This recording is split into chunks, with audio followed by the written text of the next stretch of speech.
leadership led by His Excellency, the President of the Republic of Kenya, His Excellency Dr. William Samoei Ruto, and all national and county leaders. We pray for peace and the entire provisions of our nation. Oh God, we pray for your peace that surpasses all human understanding. Our Father, in Jesus' name, we commit this second National Education Conference in your able hands. We pray for your presence to go with us, Jehovah. Holy Spirit, welcome you to lead us and guide us.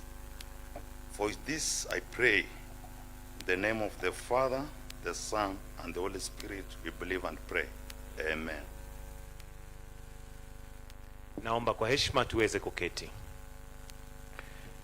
Your Excellency Dr. William Samoei Ruto, President and Commander-in-Chief of the Kenya Defence Forces, the Cabinet Secretary Education, Honorable Julius Migos Ogamba, Principal Secretaries present, Ambassador Bitok and Dr. Inyangala, the Chair Education in the National Assembly, Honorable Julius Meli, Jamlek Muturi, TSC Chair, Vice Chancellors, led by the Chair of the Vice Chancellors Committee, Professor Daniel Mugendi, CEOs present, senior ministry officials, unions represented, educationists, teachers, and all stakeholders in the education space. Your Excellency, with your permission, to start us off, we have a piece of entertainment, a short piece of entertainment by the Ministry of Education Choir, and they're performing a special composition titled Elimu Mfumo Bora. The song highlights milestones in education in Kenya and highlighting the importance of CBE. It encourages everyone to support the new system for a brighter future. Choir, uwanja ni wenu.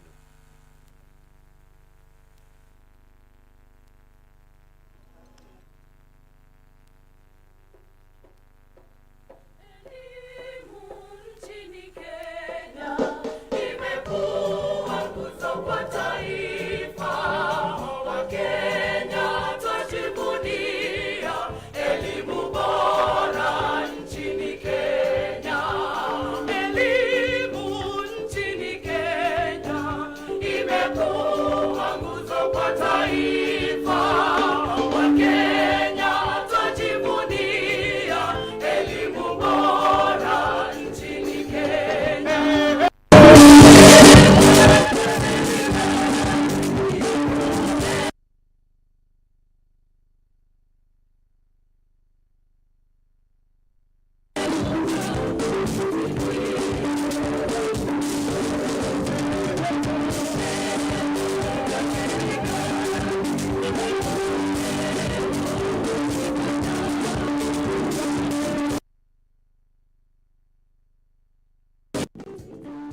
Tuwapongeze tena kwa makofi kwa huo wimbo. Asanteni sana.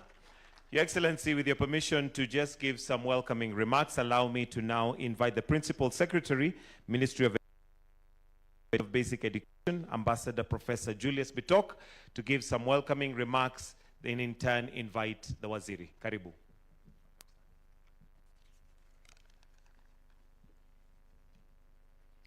Your Excellency, Dr. William Samoei Ruto, President and Julius Secretary, Minister of Education, my PS colleagues, PS Inyangala, PS Abdis,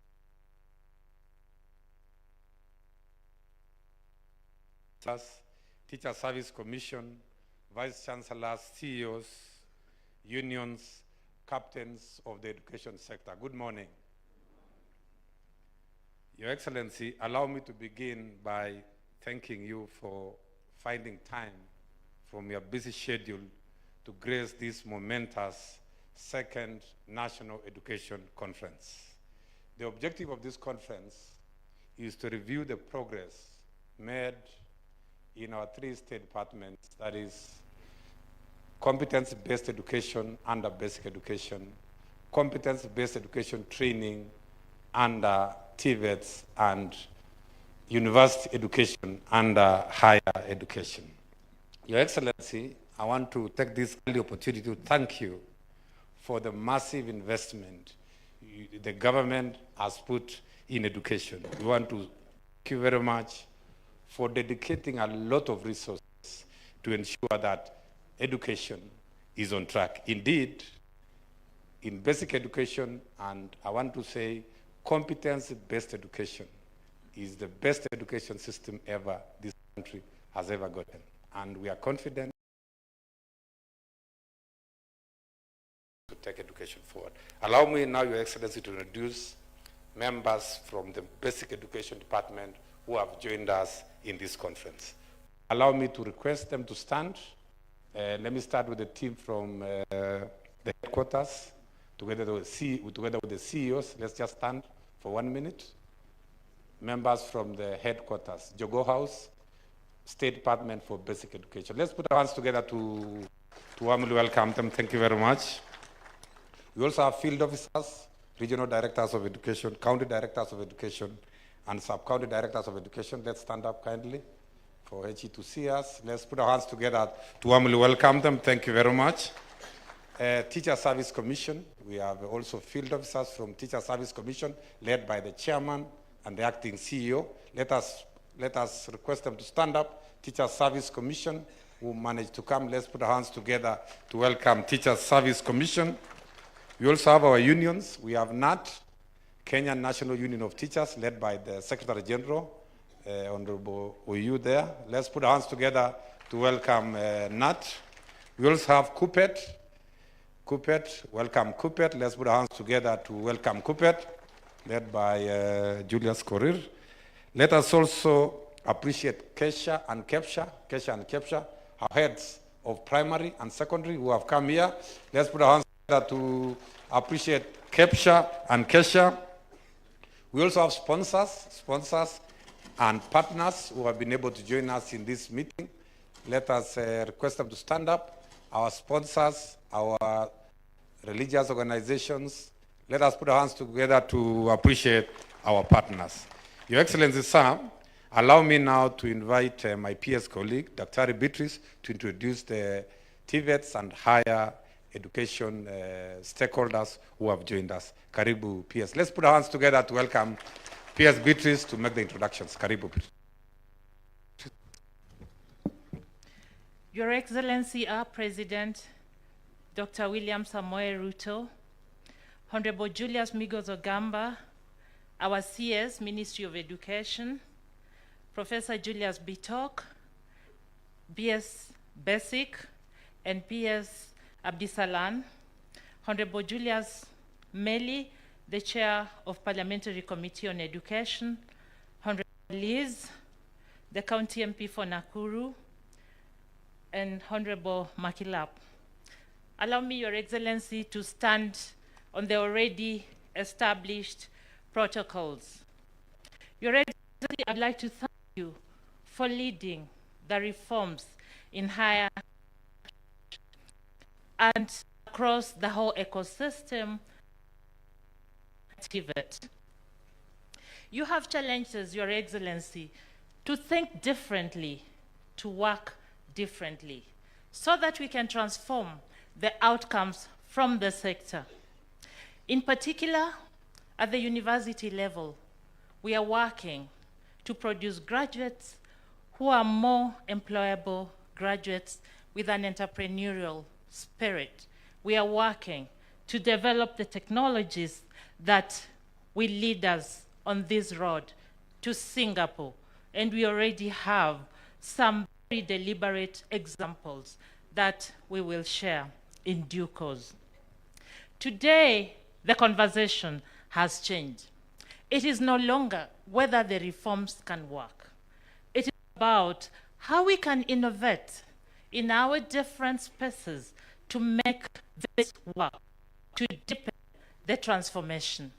And I want to assure you, Your Excellency, that the spirit is collaboration. We are collaborating with private sector across the different sectors of public service, with NGOs and with development partners, and the results will speak for themselves. Your Excellency, at that point, allow me to introduce the stakeholders of the higher education sector. Kindly stand and wave to Your Excellency when I call you. The chairs of councils of public universities and their governance teams present here today, led by Professor Bosire Mwebi. Let us appreciate them. The chairs of semi-autonomous government agencies in higher education and the TVETs. There are many, so I'll not mention them. Please stand along with your teams. Let us appreciate them right there at the back. Vice chancellors and principals of public and private universities, as well as principals of national polytechnics, TVETs, and the Kenya School of TVET, and your teams. Let us appreciate them. We also have a few comrades from the TVETs and the universities. Let us appreciate them. We have representatives of UASU, KUSU, and KUDHIA. They are welcome to this conversation. Let us appreciate them right there at the back.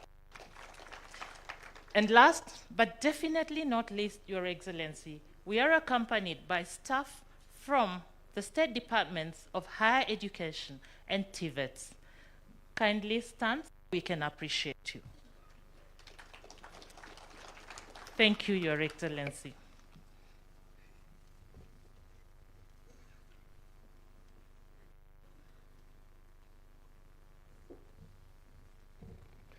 Your Excellency, on behalf of the elected leaders, allow me to introduce the Chair of Education Committee to be able to introduce the leaders present in a minute before I invite the Cabinet Secretary. Karibu Mheshimiwa Julius Meli. Let's put our hands together as we receive Chair Education Committee, and thank you very much from Parliament helping us to get the resources.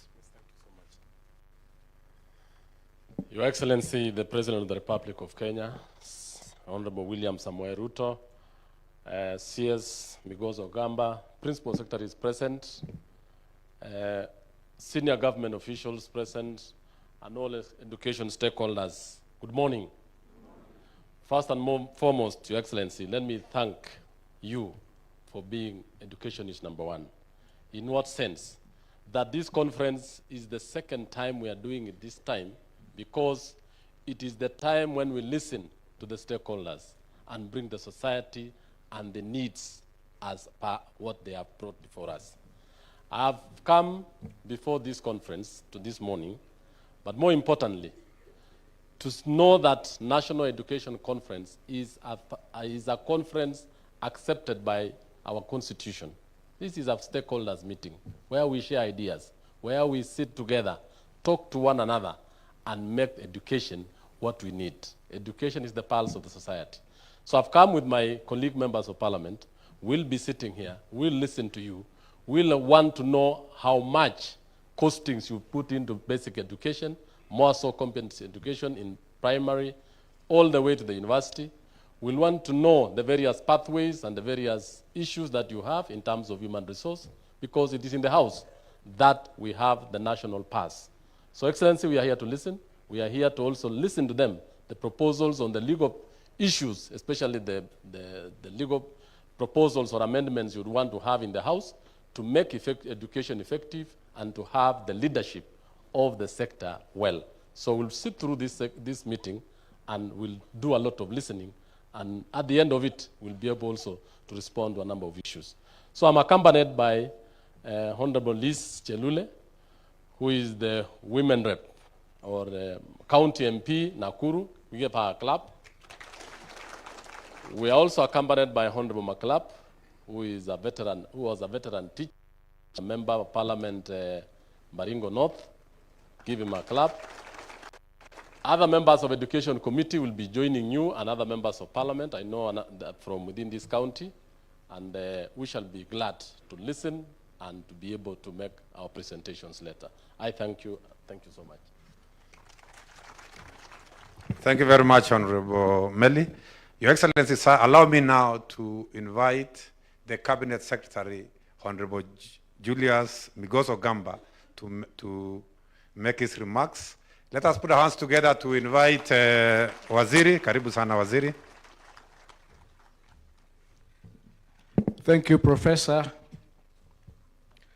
Your Excellency, the President of the Republic of Kenya and Commander-in-Chief of the Defense Forces, Dr. William Samoei Ruto, honorable members of Parliament here present, PSS present, my colleagues, ladies and gentlemen, good morning.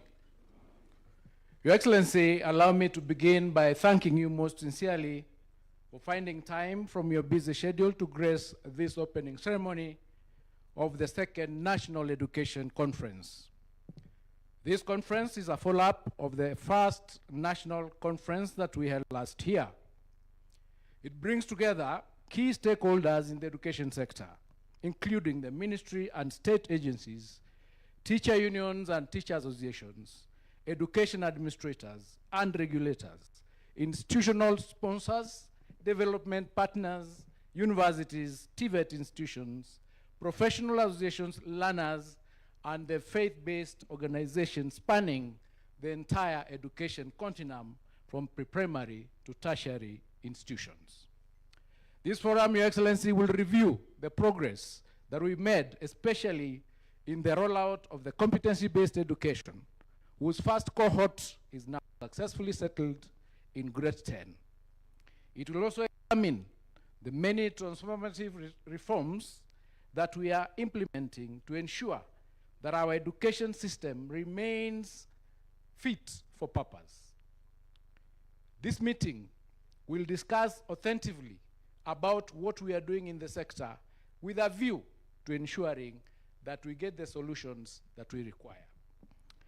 Your Excellency, the theme of this conference, driving effective education reforms through leadership and accountability, is particularly timely as we undertake extensive reforms across the education sector.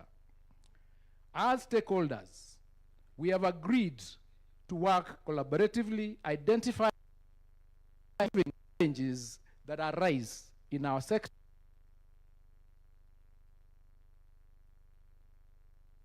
Your Excellency, our collaborative approach has continued to produce impressive results as we strengthen this sector day in, day out. In the basic education subsector, Your Excellency, your administration has employed over 100,000 teachers, with a further 16,000 expected to be recruited in the financial year 2026-2027. Additionally, 23,000 classrooms have been constructed. The first cohorts under the competency-based education are successfully transitioned to grade 10 at the rate of almost 99.5. Further, Your Excellency, your administration has increased the education sector budget from 503 billion in the year 2021-2022 to the proposed 767 billion in the financial year 2026-2027, which is almost 30% of our budget. Your Excellency, capitation funds are now being released to schools on time, making in improving efficiency within our sector. In the TVET subsector, enrollment continues to rise steadily, and we are progressing towards our target of 2 million. We are currently at almost 800,000, having moved from 297,000 in the year 2022 when this administration took office. Additionally, we've employed 3,300 trainers with an additional 1,000 set to be recruited by July this year. Training fees in these institutions has also been reduced to 67,189, thereby making it possible for more students to join our programs. The curriculum has been modularized, meaning certification can now be done within a shorter period, enabling people to be able to acquire skills to earn a living as they continue progressively scaling their skills. We have introduced policies in the sector that are learner-based or trainee-based. For example, we now have the recognition of prior learning and the dual training policy in place that continues to support our learners. In the higher education subsector, Your Excellency, we've addressed persistent industrial unrest that previously affected that sector by establishing mechanisms for timely engagement and resolution with our unions. The means testing instrument has significantly improved, while tuition fees in higher education has also been reduced by between 15 to 40%, thereby making education in the higher subsector more accessible and more affordable. Our institutions and universities, Your Excellency, are also preparing adequately to receive their first cohort of the CBE learners in 2029. And part of the discussions here today will be how is that going to be undertaken. Your Excellency, leadership and accountability remain the twin pillars of transformation in our education sector. Teacher union associations, education officers, quality assurance officers are working complementarily together to ensure that we receive the responsibilities or we are able to get solutions together. Our collective leadership must therefore remain clear, collaborative, and responsive, and accountable. To all delegates here present, I urge you to engage openly and honestly. Be authentic in your discussions so that together we can develop a practical and sustainable solution basis for the advancement of our education sector. In conclusion, Your Excellency, allow me to once again thank you for the immense support that you continue to provide in the education sector. On behalf of the entire sector, I assure you that we will remain steadfast and committed to ensuring that investments made in this sector yield the desired outcomes in our learners and in our institutions together in our nation. Ladies and gentlemen, it is now my distinct honor and privilege to invite His Excellency the President to deliver his remarks. Please be upstanding as we welcome His Excellency. Asanteni sana.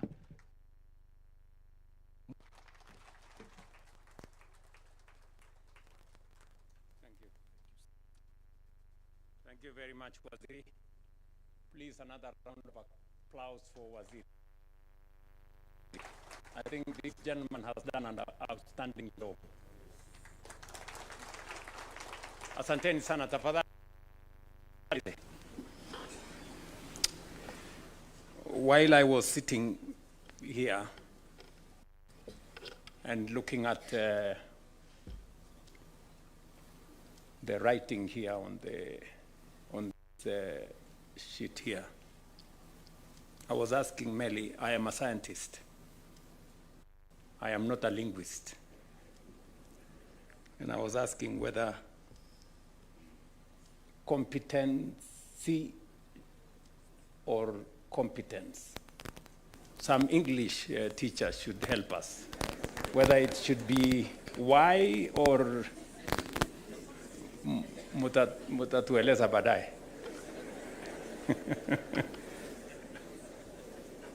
Distinguished guests, ladies and gentlemen, the conversation at this second National Education Conference is of such profound significance to the future of our country that it demands our full, collective, and undivided attention.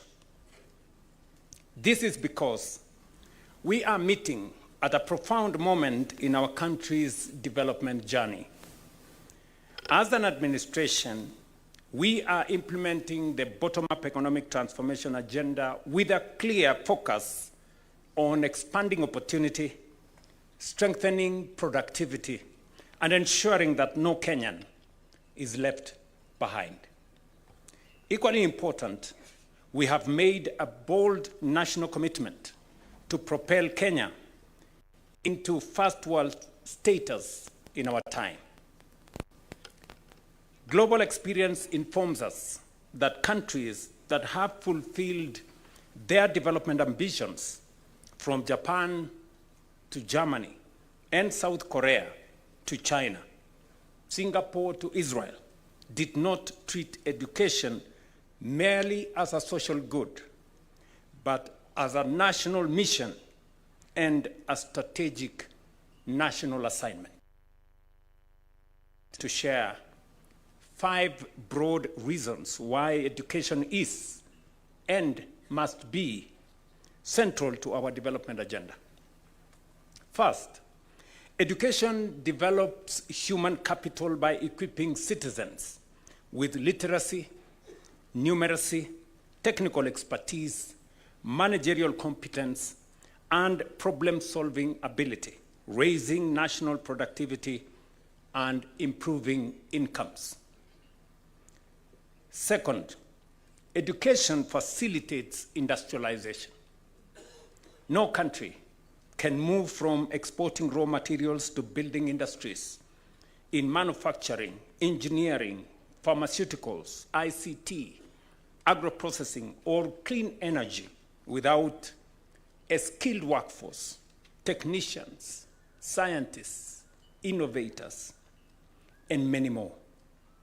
Third, education strengthens the capacity of the state. A competent civil service, an effective judiciary, a professional diplomatic corps,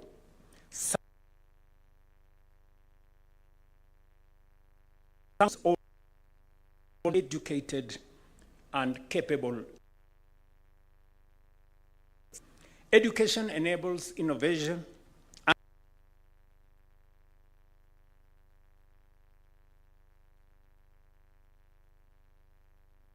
and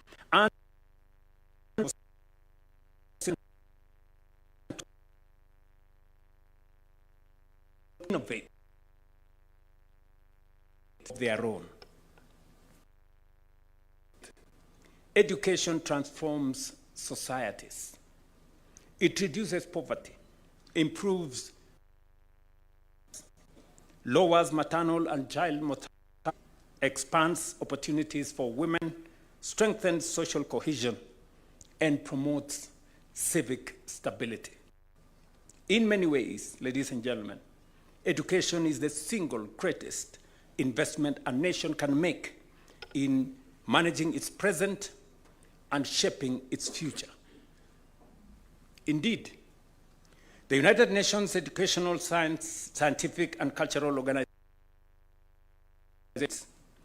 that in developing countries, US dollar invested in education up to 50.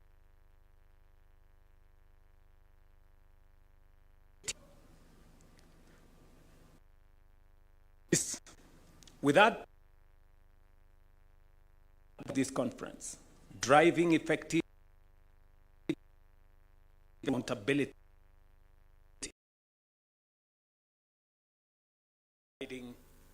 our work and the engagements we are going to have in this conference. It speaks to the responsibility we all share to ensure that education reforms are not only well designed, but also effectively implemented and sustained across all levels and all systems. A working education system demands continuous and vigorous evaluation and review to align it with aspirations behind its introduction. This forum is therefore ideal, as it offers an opportunity for candid reflections on the state of our education. It is also an opportunity to assess our successes and reset our priorities. And congratulations, Waziri and your team, for putting this forum together. I know this is the second forum. The first forum, I wasn't able to attend.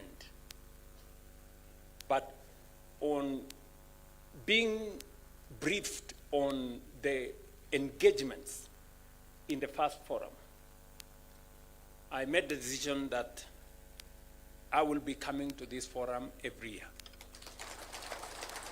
because of the significance and the importance of not just education, but the need for us to collaborate, harness ideas, correct where there are wrongs, and streamline the whole education program because, as I have said, it is the single most important investment any society, community, or nation can invest in. And that is the reason why close to 30% of our national budget is spent on education, not as a cost, but as an investment. It is the reason why we have progressively enhanced the budget in this sector from approximately 500 billion in 2022 to 702 billion in this financial year and 767 billion in the coming financial year. We don't treat the investment and the resources we are putting in education as a cost to us. It is an investment we are making in our present and in our future. And that is why the theme of this conference, leadership, accountability, which comes with integrity, and also collaboration, is a very apt theme that brings us together to realize that reform requires bold leadership because entrenched cultures don't give way easily. So we have to be courageous and bold to be able to implement the reforms that will align our education with the needs of the present and with the aspirations of the future. Accountability becomes a very central part of delivering on education because the resources we are allocating, the public taxes that we allocate to education, 700 billion shillings is a lot of money. And integrity must be front and center in us delivering on education and making sure that we can account to the Kenyan public on the resources we are spending in education. I have been in this space for a while, both as a member of parliament and subsequently as a minister for higher education. And I know full well how important and how impactful delivery on education can be to not just our learners, but to our society in general. It is the reason why I instructed the Ministry of Education to do a proper audit and to take the next step and digitize education data. You know, you will be well to know that when we carried out audit and when we decided to verify the numbers of students in primary school, the numbers of students in secondary schools, the numbers of schools themselves, you know, we got to know that there were 87,000 or thereabout ghost students in our secondary schools. Students we were paying capitation for, yet they didn't exist. We had 800,000 pupils in primary school, government paying close to $1.2 billion every year for learners that did not exist. We had schools registered close to 200 schools that did not exist. We are asking some very difficult questions to some of our head teachers and to some of our leaders in education at the county level. Because accountability, integrity is central to us making sure that all our resources are used properly. You will also want to know that because of this, we are now moving to the next step.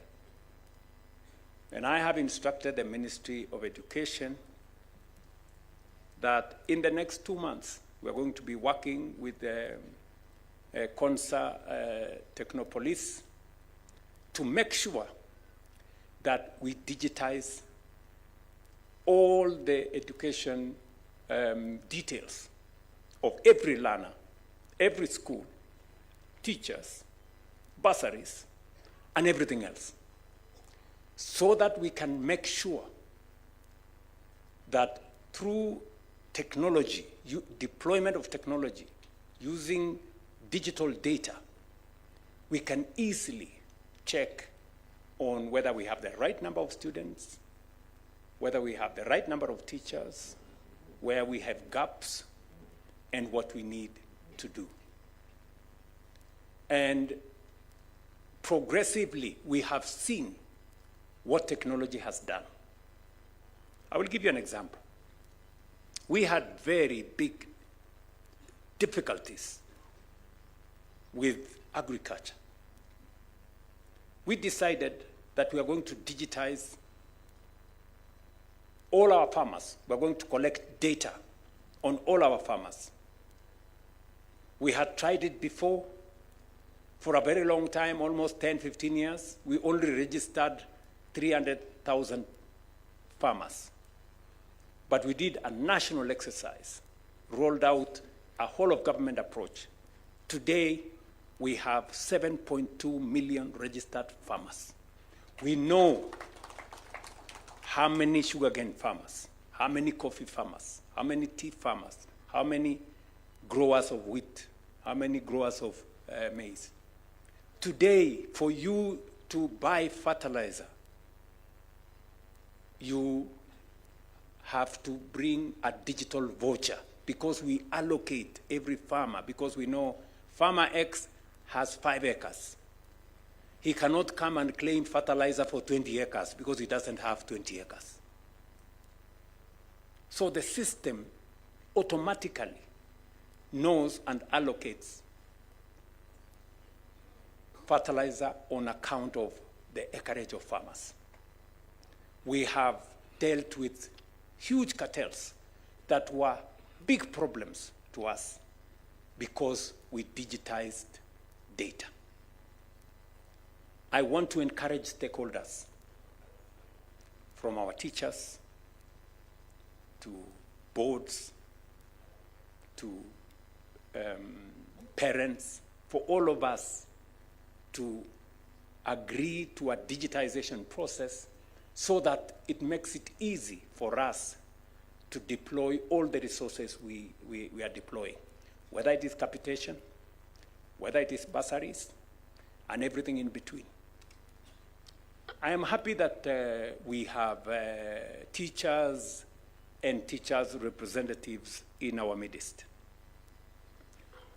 The question I will ask my good friend Oyu and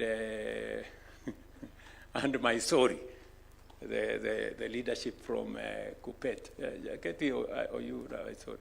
The question I'm going to ask them is, we have some head teachers who have taken us to court that they do not want to pay parents to pay school fees on e-citizen.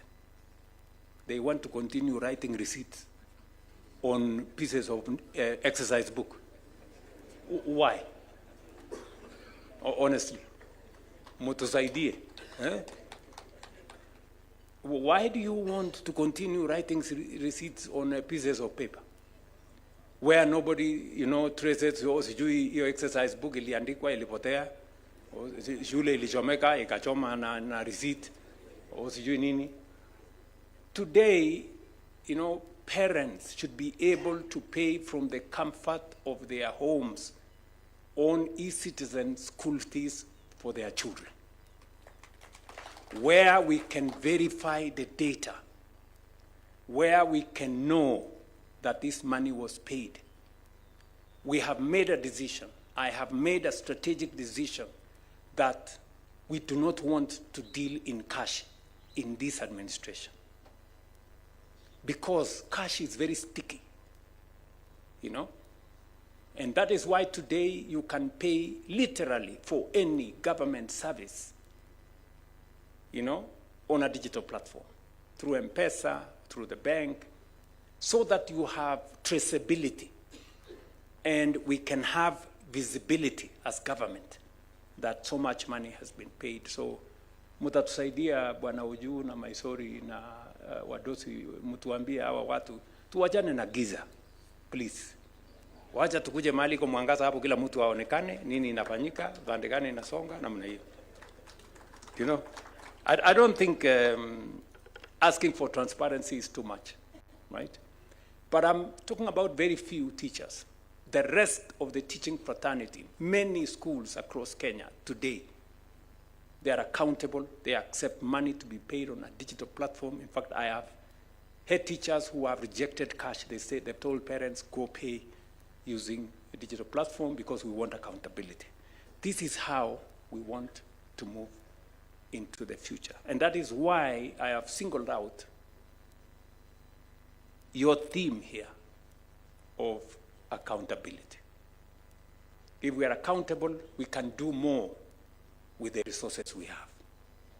And we can improve learning outcomes better with the resources that we have. This year, the first cohort of grade 9 learners under the competence-based education joined senior school with over 99% transition. We must safeguard the unique ability of education to be an equalizer for all by eliminating man-made bottlenecks that frustrate access to quality learning and stand between our children and a brighter future. Equally important is making available the necessary learning resources to our schools on time.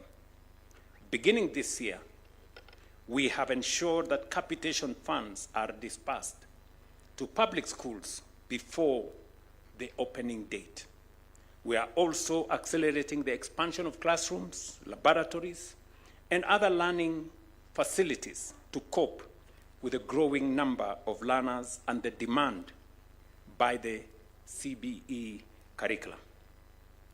These reforms are reshaping our classrooms into spaces that nurture creativity, build practical skills, and prepare learners for real-life challenges. They are laying the foundation for a generation that is not only knowledgeable, but also innovative, adaptable, and capable of providing needed solutions. Indeed, even in the face of early skepticism, the results we are now witnessing speak for themselves. Learners who have transitioned to senior school are already demonstrating strong learning outcomes that affirm the soundness of our decision to reform the curriculum.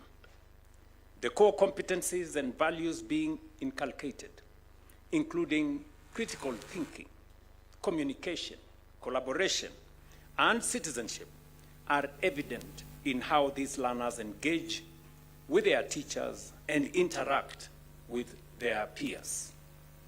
Their confidence, creativity, and the sense of responsibility are clear indicators that we are on the right path. This progress has been driven by deliberate and sustained government action. Since taking office, you've had the statistics as given by Minister Ogamba that we had 4 fundamental challenges in this education space. We had a serious challenge with competence-based curriculum. You all know. Many parents were complaining they are being forced to do homework at night. They are making cars at night, cutting boxes, and doing all manner of things. We had serious challenges with teacher numbers. We had a huge gap of close to 100,000. We could only hire 5,000 teachers every year. We had serious challenges of learning spaces. I will give you an example. In Nairobi alone, we've had to provide additional resources to create more learning spaces in the city of Nairobi. We're building an extra 1,000 classrooms in the city of Nairobi alone, just to make sure that the students, especially in informal settlements, have access to education.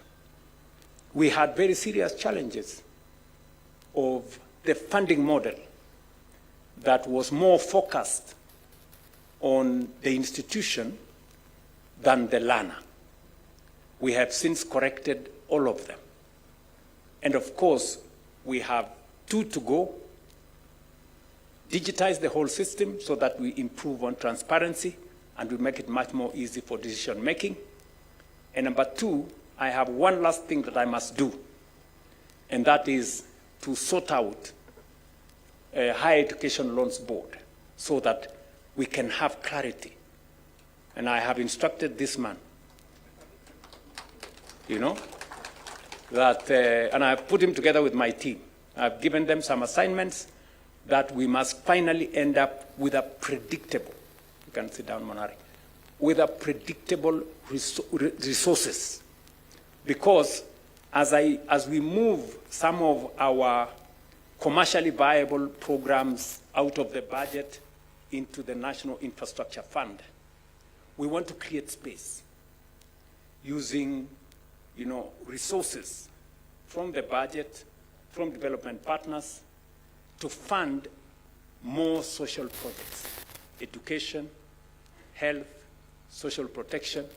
That is where we will concentrate our resources from the budget, because the rest of the commercially viable projects, we can move them to the National Infrastructure Fund and also to the private sector, building on the ecosystem we have, on public-private partnerships and all the other things we are doing in that space. So we've hired teachers, and I'm sure the teacher representatives here can confirm. It is not a story. True, bwana huyu na ndugu zetu? Yes. Yeah. The teachers we have hired in the last 3 years, it would take us 20 years if we hired them at the rate at which we were hiring before. But we made this deliberate because we could see the negative effects our learners and our learning and our education was suffering because of lack of teachers. We built more classrooms, as was said by Waziri, 23,000 and counting. We are building also another 1,600 laboratories across Kenya to make sure that no student, as has happened in the past, gets to a laboratory the day they are doing the exam. You know, how sometimes unfortunate it is. And we have reorganized the funding model so that it is student-centered. Through these investments, we are not merely expanding access to education. We are laying the foundation for a more equitable, competitive, and future-ready nation. At the same time, we have continued to invest in teacher development, expand digital learning infrastructure, and align education pathways with national development priorities. I'm very happy that STEM is now a real, program. And I was very happy that, the STEM students are up to 60, you told me? We are at? We are now at 52%, heading towards 60. And then we will keep improving so that we prepare ourselves for the future. We must be armed with the human capital that will take our country to the next level. At the level of higher education, we have undertaken bold reforms to ensure that access is fair, transparent, and sustainable. The new university funding model has shifted the focus from institutions to students, ensuring that financial support is provided based on need through a structured combination of scholarships, loans, and household contribution. This approach is enabling more young Kenyans to access higher education while safeguarding the long-term sustainability of the sector. Equally important is the transformation of technical and vocational training. We have positioned TVET as a critical central pillar of our economic agenda by expanding institutions, strengthening competence-based training, and deepening collaboration with industry. Through these efforts, we are ensuring that young people acquire relevant skills that lead to employment, entrepreneurship, and productivity, thereby directly contributing to national growth.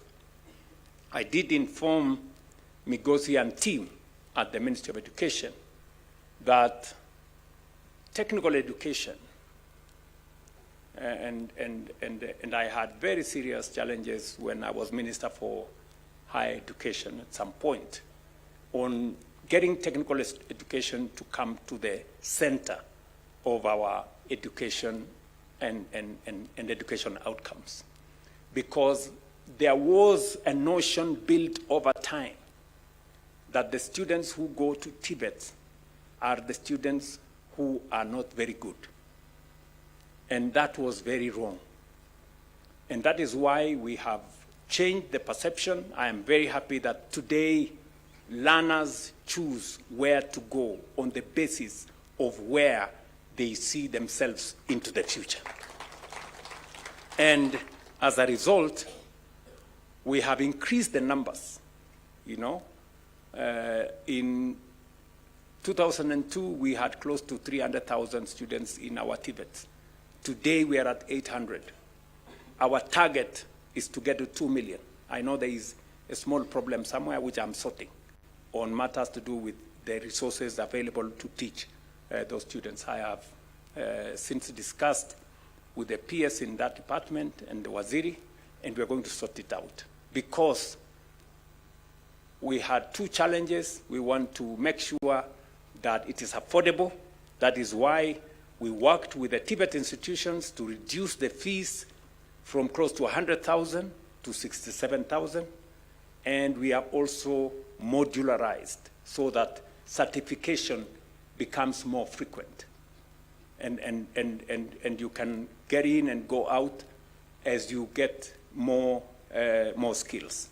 So that is now working very well with a bit of challenges, but we are sorting it out because we want to make sure that we have more people equipped with technical skills. We've run into some headwinds, for example, with our housing program.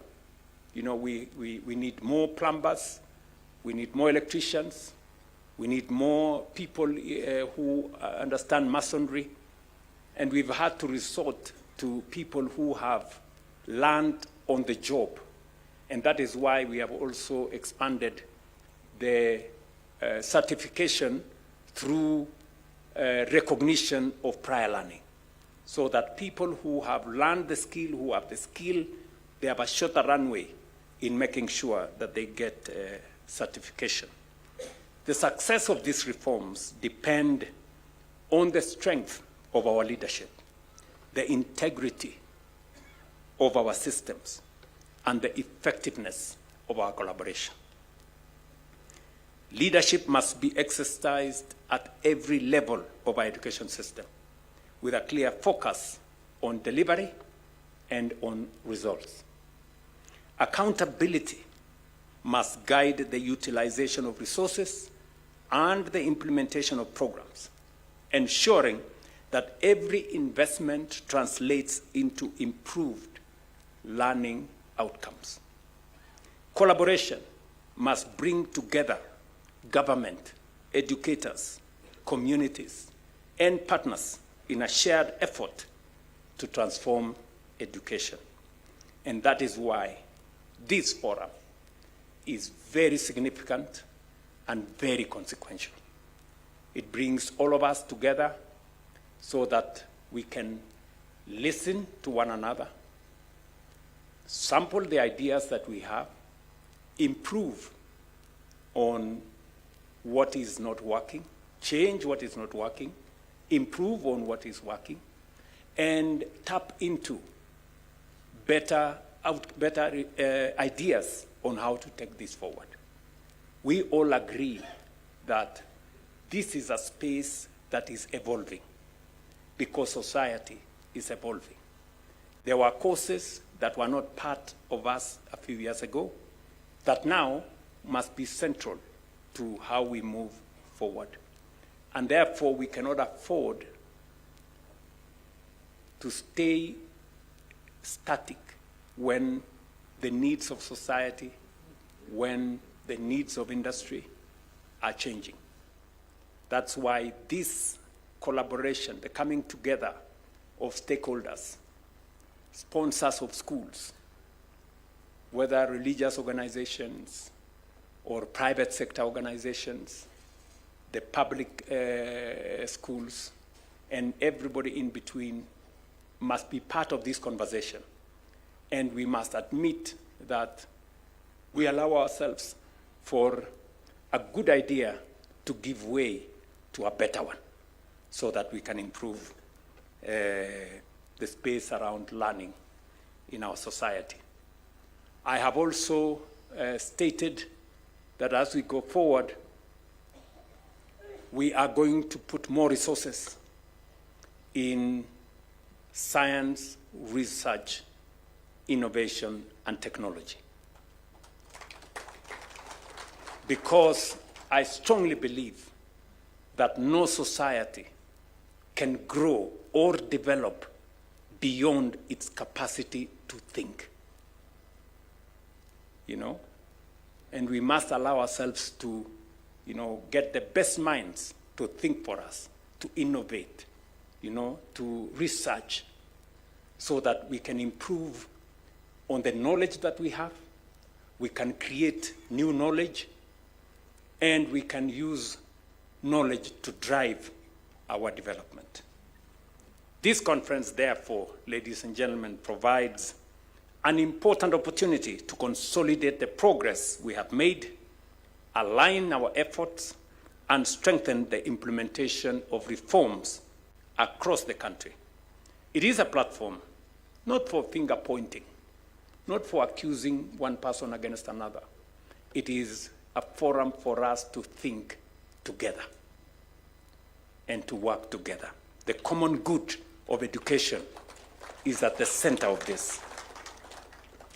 It is a platform to generate solutions, share experiences, and reaffirm our collective commitment to delivering an education system that works for every learner and for our nation. I am truly proud to be part of this conversation here in Naivasha. Asante sana. I thank you, and I look forward to some more engagement as we go forward. Asante sana.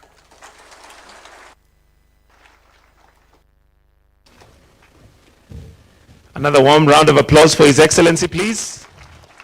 And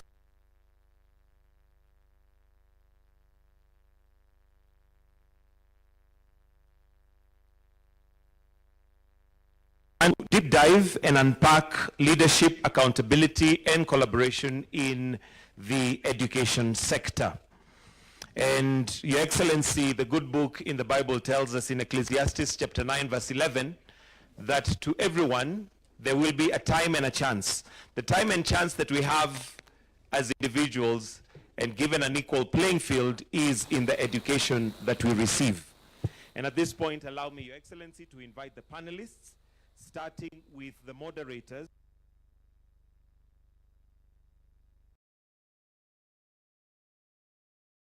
Come and take their positions in the most outer seats that we have.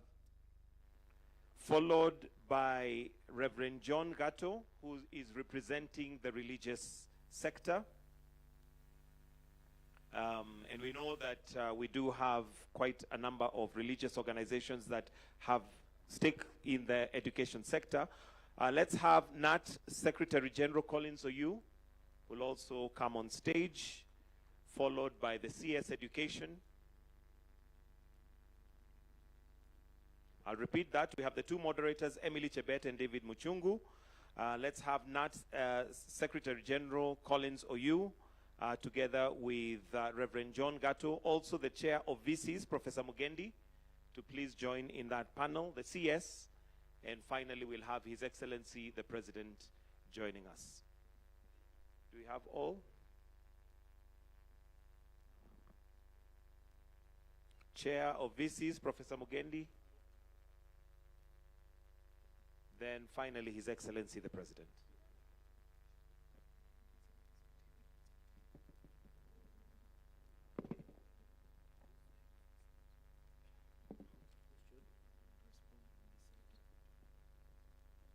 And with the panel constituted, His Excellency, the President. We can give a clap as we welcome the panel.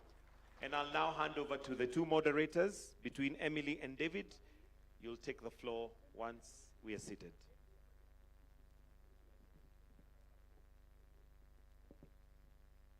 We can take our seats. Over to you. Your Excellency, the President of the Republic of Kenya, and all protocols observed. Good afternoon. It's already afternoon, right?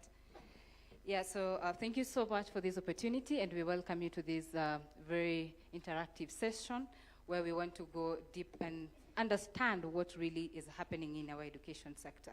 So just to go straight into it, first of all, we want to understand why this is important to the government, and I would want to start with the Excellency, the President. But I think for us to actually get to it, everybody else, why are we here today? so that we can get into it, and then a few rounds of questions from myself and my fellow panelists to go ahead. So, Mr. President, it is 10 years into the competency-based education. You said competence-based, but I also agree that competency with a hyphen is correct. I am not also a linguistic, but that could be correct. It is 10 years into it. What is the government really can say is proud of 10 years into it? Is that question to me? Yes. Great. Now, let me say this. Having been Minister for Higher Education at some point in my career, it was not lost on me how central education was to the development of a nation, and how education could influence all the other sectors of society. Why are we here? We are here because education is the single most important investment any society or nation can roll out. It's the single most important investment. The development of our human capital is the single most important to a nation.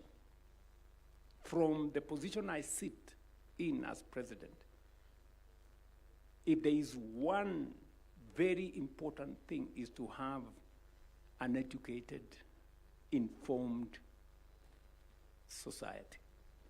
Number two, we are investing close to 700 billion, 28% of our budget. If education was not important, we wouldn't be investing that amount of money. And number three, we have close to, how many million learners, Waziri? 11 million learners, our children, in this space. And therefore, the coming together of these stakeholders, sponsors of schools, managers of schools, education leaders, government, to bring together our ideas, as I said, to refine what is working, to change what is not working, to improve, and to uptake new ideas is a very central part of the development of education. We've had instances where people take to podia in political rallies, in church meetings, in funerals, in weddings, to say all manner of things about education. This forum here gives us an opportunity not to talk at each other, but to talk together, to talk to each other and find solutions on how we go forward together. So that is why I think this forum is very important and significant. And let me just jump in before you put down your microphone, Your Excellency, is that the reason I'm asking why we are here is because there's a feeling that sometimes government is speaking to itself. Because the reality sometimes in the ground, let's talk about transition of grade 10 learners. You just talk about 99 point something %. But when you look at it, until yesterday, we can still see some learners who are still stuck at home. So do we have mechanisms where the government is actually getting the real data, say from the village elder to the sub-county director, and everybody else, so that we cannot be sitting and maybe just talking to ourselves in this room? Precisely the point. That's why we have this meeting. We want to know from the stakeholders here. If, for example, we say we have hired 100,000 teachers, can OU here and the good people from Kuppet, can they confirm that that is the case? When we say that we have built learning spaces, is that the case? When we say that we have changed the university funding model, is that the case? Do we need Professor Mugendi and team? Can they confirm to us that that is the case, or are we talking to ourselves? That's the reason why we're here. And I think that is a very progressive way of engaging rather than finger pointing and making statements sometimes that are not verifiable. All right. Thank you so much. And let's go ahead. All right. Thank you very much. I would like to direct my question to the Cabinet Secretary, CS Ogamba. When the CBE, or CBC as it was previously referred to as, when it was being introduced, it was benchmarked with curricula in countries like Canada, Singapore, Finland, and the like. Are we on track in the way we're implementing CBE to match those countries so that we may get to their development levels?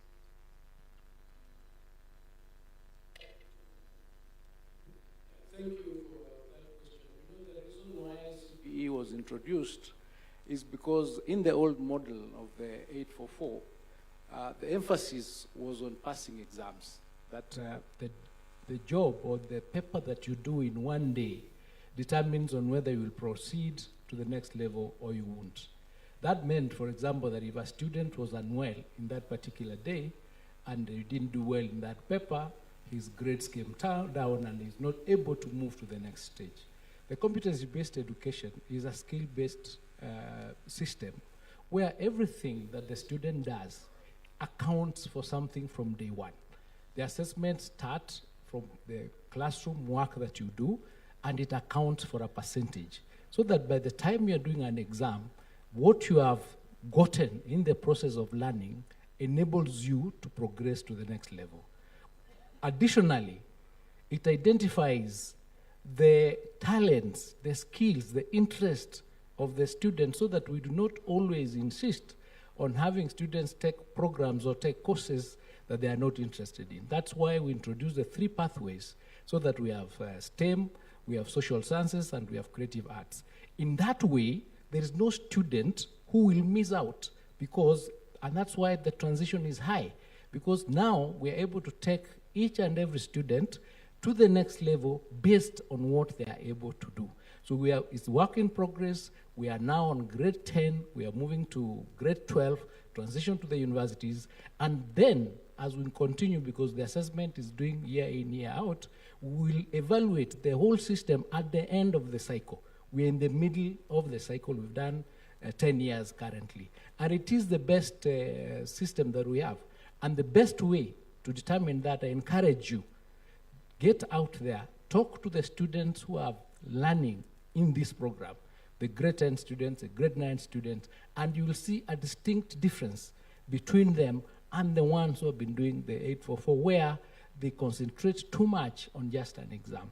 But that's not to mean that the team that is in Form 3 and Form 4 currently has been left out. We're also working to ensure that we take care of them so that we leave no child behind. So it is a system that we encourage us as stakeholders here to participate. Where you find that there's something that needs to be changed, we'll do that. We are doing now competency-based center of excellence in all our 47 counties, so that schools can have a place to go to, the student can go up to have a place to go to be trained, the teachers have a training, the master is doing training for them, TSC is doing.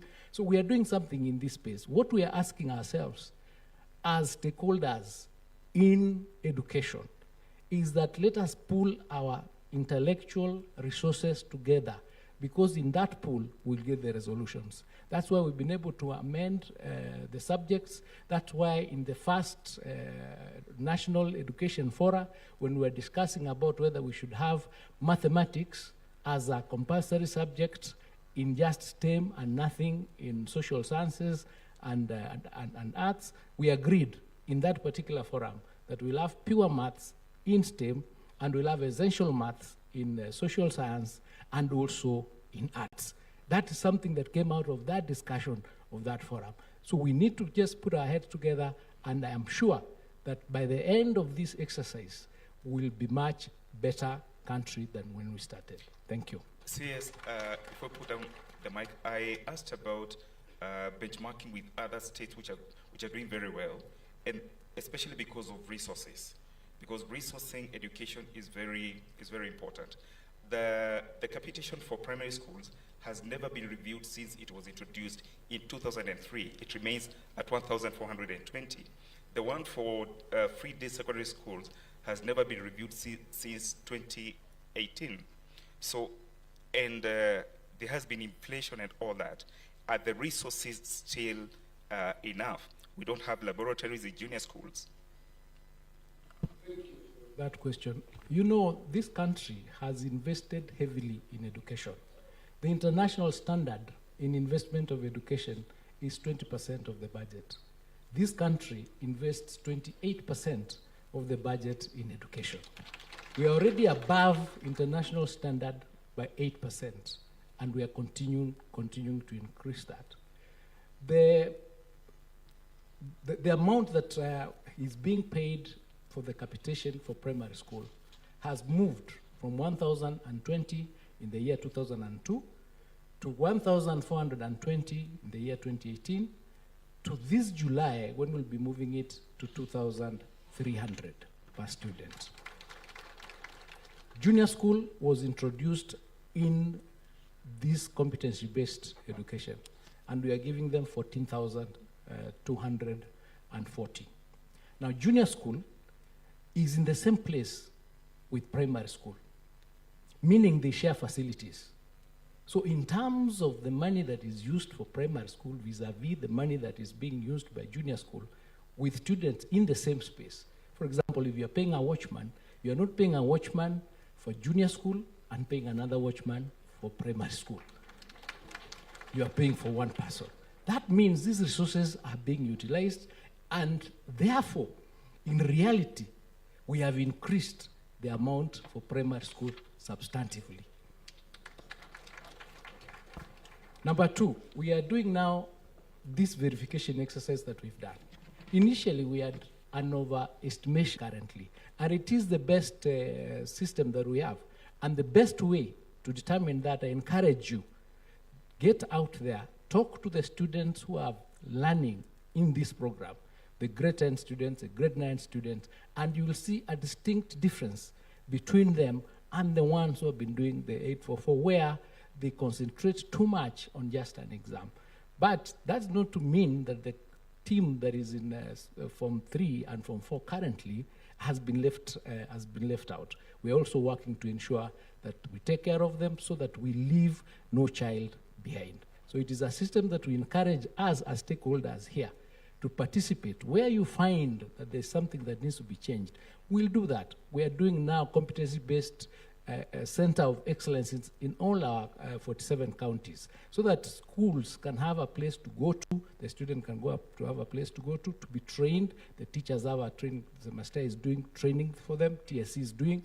So we are doing something in this space. What we are asking ourselves as stakeholders in education is that let us pool our intellectual resources together, because in that pool, we'll get the resolutions. That's why we've been able to amend the subjects. That's why in the first National Education Forum, when we were discussing about whether we should have mathematics as a compulsory subject in just STEM and nothing in social sciences and arts, we agreed in that particular forum that we'll have pure maths in STEM and we'll have essential maths in social science and also in arts. That is something that came out of that discussion of that forum. So we need to just put our heads together, and I am sure that by the end of this exercise, we'll be much better country than when we started. Thank you. CS, before I put down the mic, I asked about benchmarking with other states which are doing very well, and especially because of resources. Because resourcing education is very important. The capitation for primary schools has never been reviewed since it was introduced in 2003. It remains at 1,420. The one for free day secondary schools has never been reviewed since 2018. So, and there has been inflation and all that. are the resources still enough? We don't have laboratories in junior schools. That question. You know, this country has invested heavily in education. The international standard in investment of education is 20% of the budget. This country invests 28% of the budget in education. We are already above international standard by 8%, and we are continuing to increase that. The amount that is being paid for the capitation for primary school has moved from 1,020 in the year 2002 to 1,420 in the year 2018 to this July, when we'll be moving it to 2,300 per student. Junior school was introduced in this competency-based education, and we are giving them 14,240. Now, junior school is in the same place with primary school, meaning they share facilities.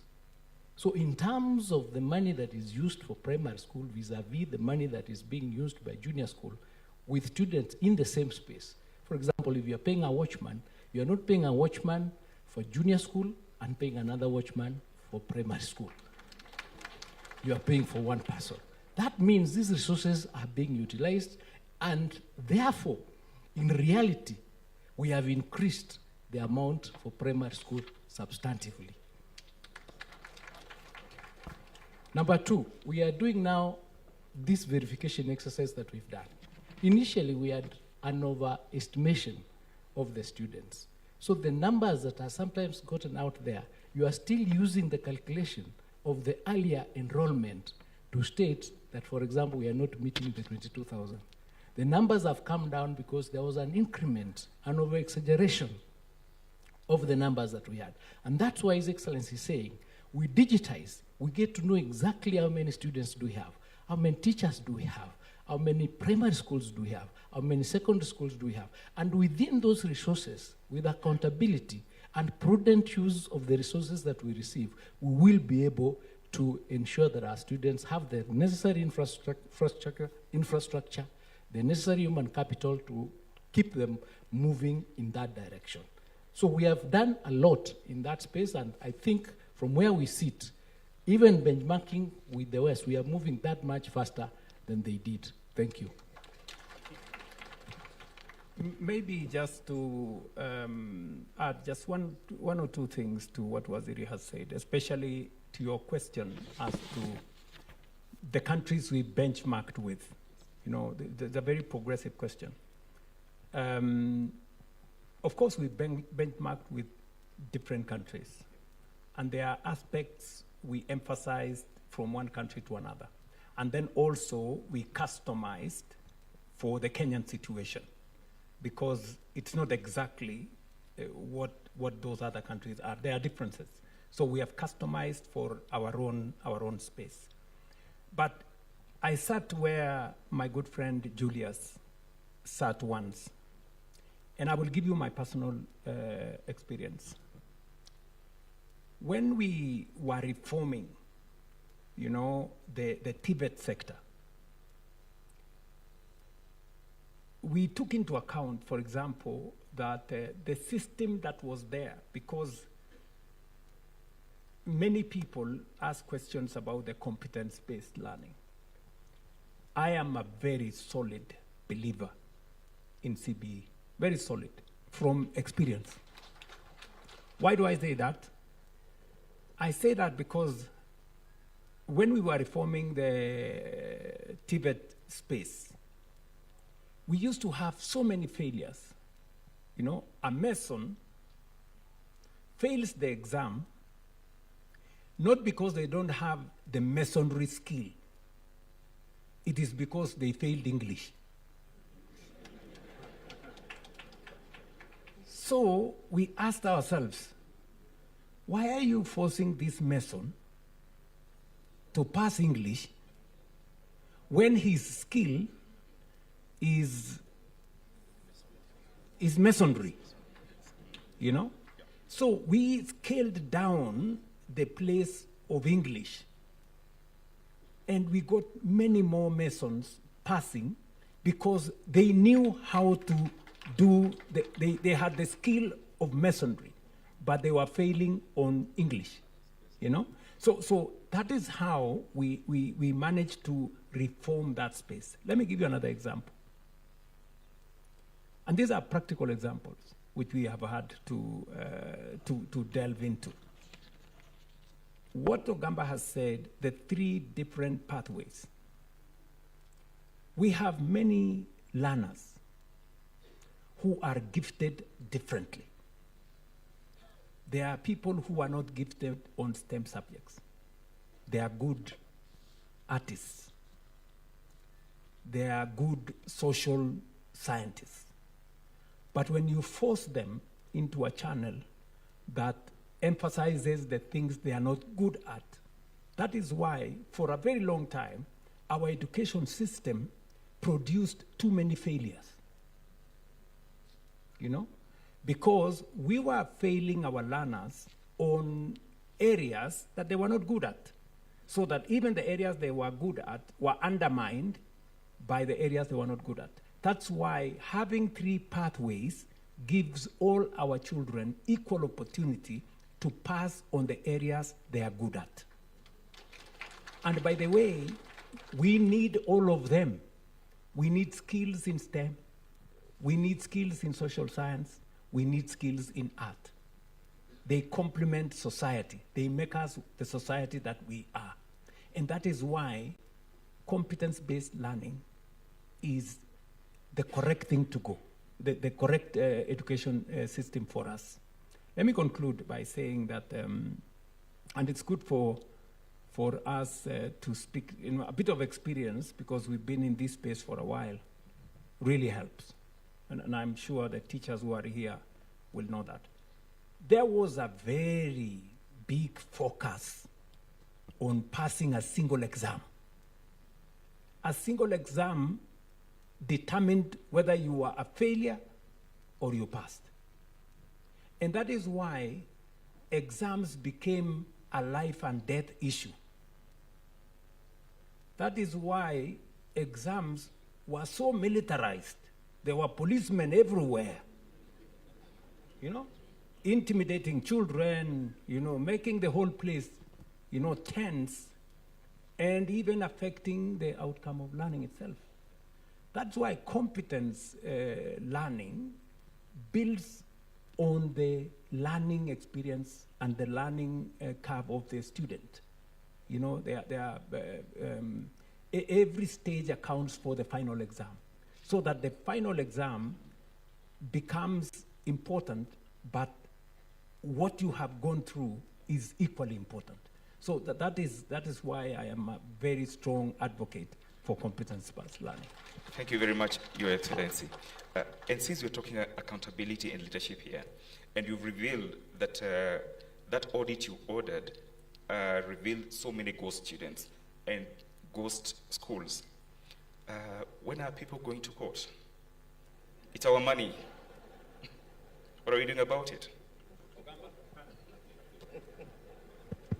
Thank you very much. So what happened is, once we got that verified exercise out, we took action against our field officers in those sub-counties which had the largest number of the exaggerated enumerated numbers, and we gave them show cause letters because we have to follow due process under the human resource manuals, which requires us to complete that exercise within 6 months. That is already ongoing.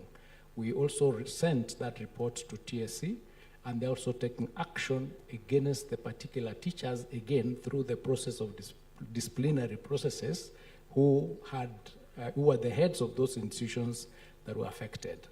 Over and above that, we invited the DCI, and officers are now in our offices, undertaking and scrutinizing those processes to find out who it is or who is involved in any sort of malpractice or fraud in our institutions. The reason is really simple. We are giving you capitation. Capitation doesn't come to your phone, it goes to the bank. So there's somebody who goes to the bank, signs for that money. If it's a ghost school, they now go to the bank, find out who signed for that particular bank account, and they are doing the investigation. The process is going on, but we've stopped the leakage as the first step, which what we have done. So we are no longer releasing capitation to institutions or ghost students that exist. But the process is ongoing, and you see, you cannot correct a wrong with another wrong. This is a country of laws. Once you accuse somebody, you collect the evidence, you process. What we did ourselves is to verify and hand over the report to the investigative agencies who have the capacity to undertake that exercise. And we do not want to condemn anybody unheard. The relevant culprits will be called, they will write down statements, and then they'll be taken to court. But believe you me, they are going to go to court, and we are going to recover those resources using the asset recovery system, because they are there, they are known. Maybe where my colleague left, Bwana Waziri, you talked about the laws and the processes. You have been talking about the school fees and no extra charges, but we have seen schools charging school fees. It remains pronouncements, and parents are still paying. So what is being done? And what are these channels that actually a parent can use, either not to pay that fee because it is illegal, or the actions taken against those principals? And also the question would, maybe the important thing to clarify is that, is it that the principals find the money that the government is giving too little to use, hence their need to charge extra?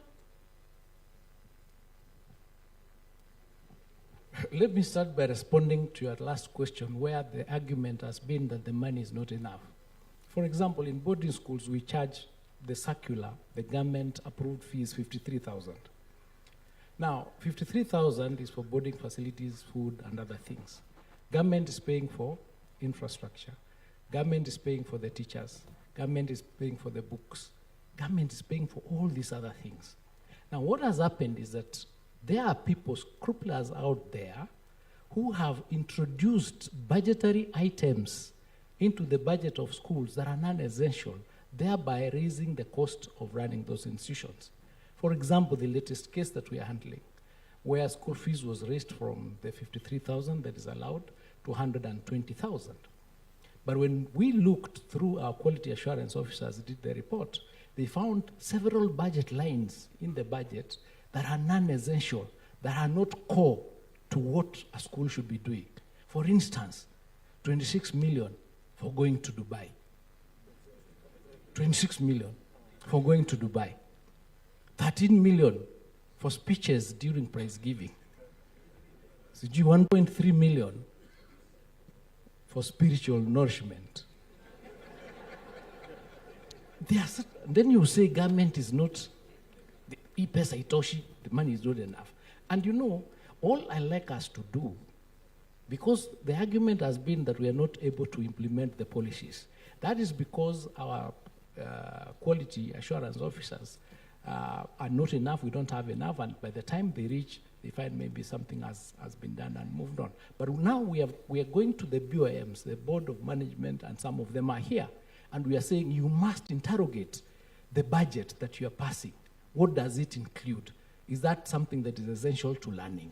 So that you do not increase abnormally the cost of running institutions. So that argument of is not enough is far-fetched, because there are many other factors, and of course there are a lot of wastage and things like that. But we are saying now, we are acting. Action has been taken. I know TSC has taken proceedings. Yesterday, the County Education Board was meeting to deal with that case, and it is a warning to each and every school head here. If you are involved in undertaking, increasing the school fees, using those levies that are against the circulars that we've issued, you will face the consequences. There's no question about it. It might take a bit of time, but we are going to get you. You will face the consequences. Number two, the schools that are insisting, for example, for students to pay for trips. A school has 2,000 students. Say each student is paying 15,000 for trips. Does every student in every term go for a trip? Tell me. 2,000 students are going for a trip per term. So let us be realistic about these things, and everybody who is appointed to the BOMs, and we've worked with the members of parliament, they've agreed to support us, so that there is nowhere to run. Once we get you, you can't go to your member of parliament, you can't go to your heads of tribes or whatever to say, you know, we are being targeted. It's not going to happen.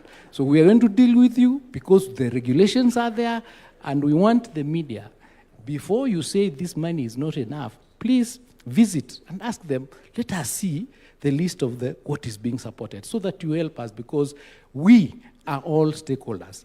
His Excellency has indicated we have 11 million students. If we have 2 parents, that is another 22 million people, plus 11.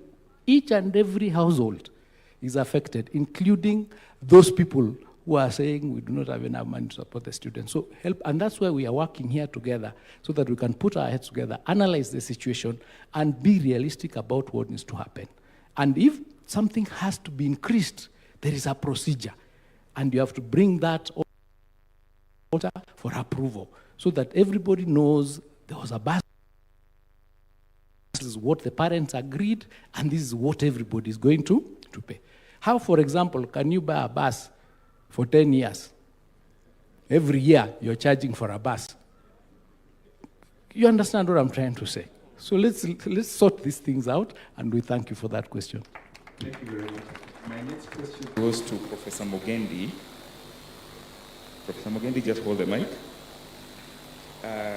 It is now 3 years since we introduced the new funding model for higher education, because it was introduced in May 2023.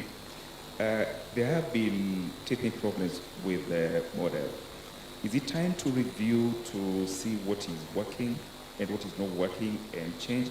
And can you tell us what challenges, as a manager of a university, what challenges do you face? At the beginning, there were pending bills of about 60 billion, and I think from the last report I saw, it has risen to close to 100 billion. Is it working? Or what can we do? Thank you very much for that question. Yes, I want to confirm that it's now 3 years since we changed university funding, and we introduced what we call the student-centered funding model, where money follows students. And indeed, for us at the universities, we found this model to be excellent, and indeed a model that was able to target and ensure that we are funding students that are most needy. Before that, the way the government was funding universities was an open blanket, whereby everybody was being funded at the same level, even students who did not need really to be funded. But this model is able to identify the most needy students through the MTI, or the mean testing instrument, so that then funding is targeted such that the most needy are the ones that are supported the most. And I want to say, when we introduced this model in July of 2023, 2023-2024 was an excellent year, because all the students were funded fully. The household component that the student was supposed to pay, that went to the household. There was a bit of an issue there, but by and large, what each household was supposed to pay, they paid. Then the scholarships, that was a government component. Again, that was paid very well through the university funding board. And then help, the loans that then came for those respective students. And that happened. And I want to confirm that either two, yes, we and that accumulated bills that were owned by the university to the universities, amounting to about 8 billion or thereabout. And indeed, by June of 2023, we and 23 of our 38 universities then being technically insolvent. But when we introduced this model in 2023, by 2024 June, 13 universities had come out of that insolvency, and we were doing very well. So we were only left with the 10 universities that were technically insolvent, 10. And the hope was that in the coming 2 or so years, then we'll be able to get even those that were in that ICU, so to speak, out of it. So I would want to say that the model is working. It's only that we need to look at then how we are funding this going forward. But to us, it's a very excellent model. And we want, as Vice Chancellors, we want to thank the government for really supporting us in this area. And moving forward, we will make it better. Indeed, we are doing that. We have a committee that is continually working to ensure that the model is refined and working as it's supposed to. Thank you very much. Thank you very much. And I would like, maybe as a follow-up to that, Your Excellency, because it's still about funding higher education. Currently, HELB has a funding gap because it was allocated 41 billion against a requirement of 74 billion. And then the scholarship component requires 29 billion, but was allocated 17 billion. So we have a gap, meaning that there are students who are not funded, or the money is spread across, so the students are not getting adequate funding. What are you going to do about this, sir? Thank you very much. I think just to give the broad view of where this was. In 2022-23, the total money that went to universities was about 45 billion. We have since increased that amount to 82 billion in the last budget, almost doubled the money going to universities.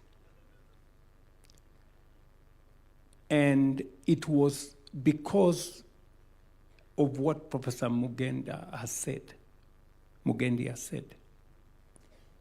We have since changed the model so that parents who can afford, in fact, there are parents who are asking, why are you giving me a scholarship?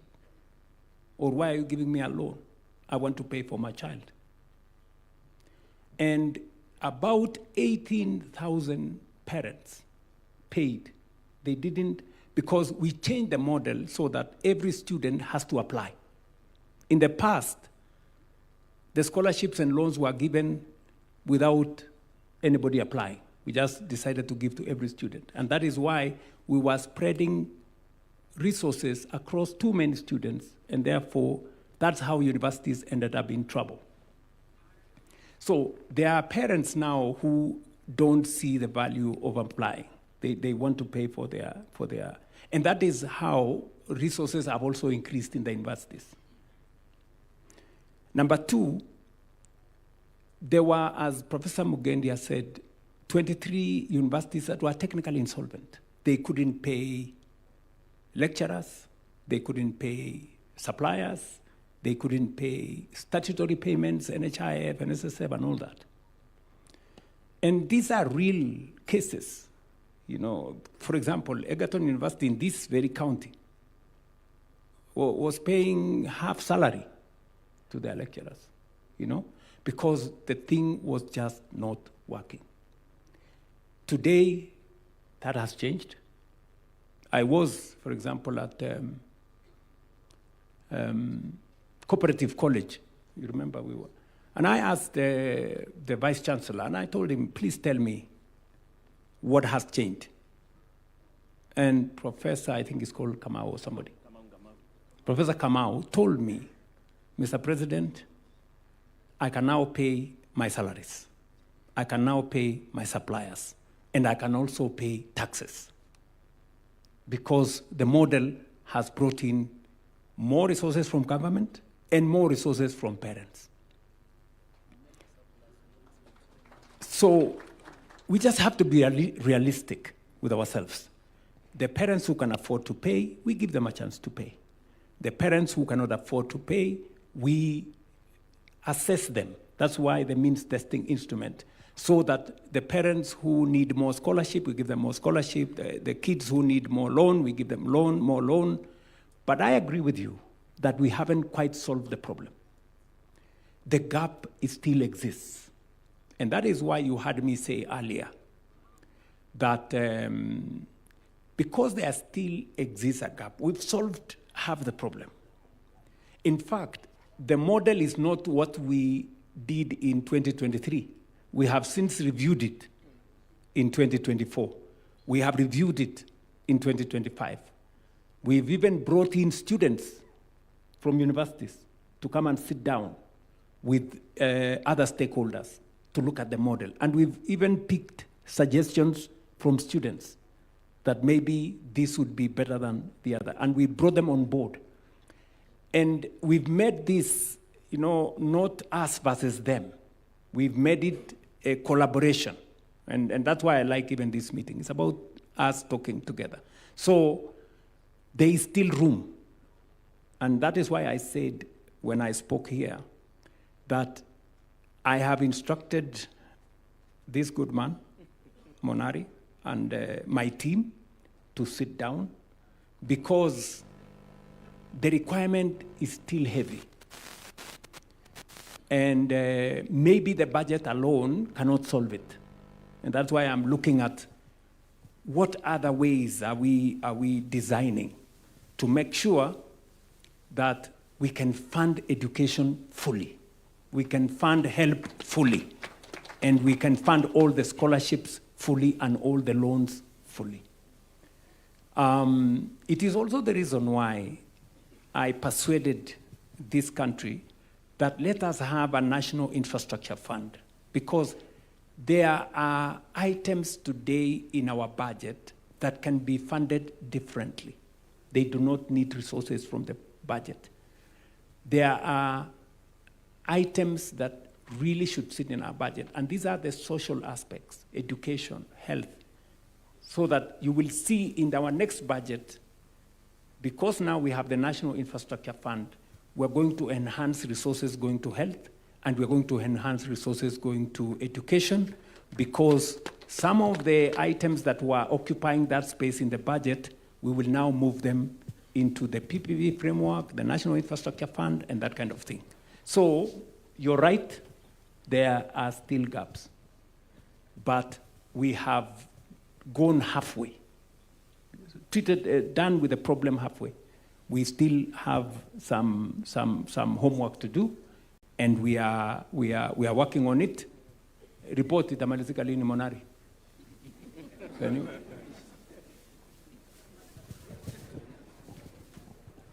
Your Excellency, we have already concluded the report, and we are working with your team, and I believe that by next week we'll present it to you for implementation in the next financial year. Thank you very much for that answer. And Mr. Monari, also thank you. All right. So let me come to you, Secretary General Bwana Uyu. I know the CS talked about stopping the industrial action, which is a good thing for the country to move ahead. Let's talk about teachers and the number of teachers that we currently have, because I know there are still gaps when it comes to also the number of teachers we have. And as you talk about the gaps within the teaching fraternity, talk about the JSS intern teachers, which I saw the other day. There was a court order, and then Supreme Court ruled about intern teachers. We have 44,000 who are out there. What is their plan from where you are? And talk about the gaps in terms of the number of teachers that we have currently in the country. Thank you very much. Allow me first of all to appreciate this conference and really equally appreciate His Excellency the President, the Minister. Indeed, a game changer. That is why I decided to come over with my team to attend this conference. One thing, when you ask me about industrial action, that is not why I'm employed. I'm a teacher by profession. and I lead a team that is qualified as teachers, then they're elected as union officials. I think I'll surprise this gathering when you see the number that is here. Secretaries of branches, 110 across the Republic.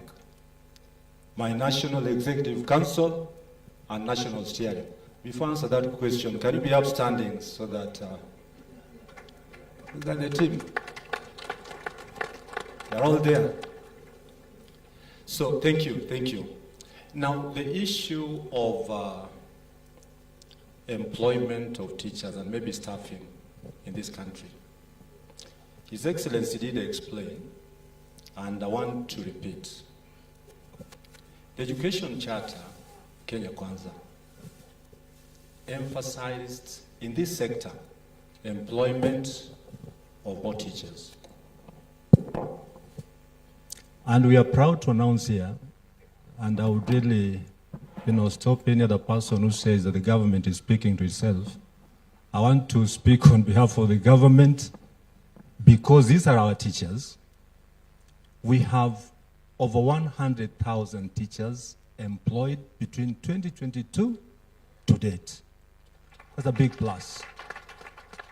And we cannot hide, Your Excellency. I'll also ask Your Excellency, with due respect and honor, let us talk about this as representatives of teachers. Because when it comes from you, it means that others will politicize and say, this is what His Excellency is saying. But take it from the leader of Kenya National Union of Teachers, a union that is led by order and discipline. We have over 100,000 teachers employed as we speak now. Thank you, Your Excellency. The issue of intern teachers, it is true. The shortage allowed the government to fill gaps of acute, it is now acute, 5,000 teachers per year. We are talking about over 100,000 shortage by 2022. So the government employed P&P and interns. We accepted as a union because we sat and discussed it. What went amiss?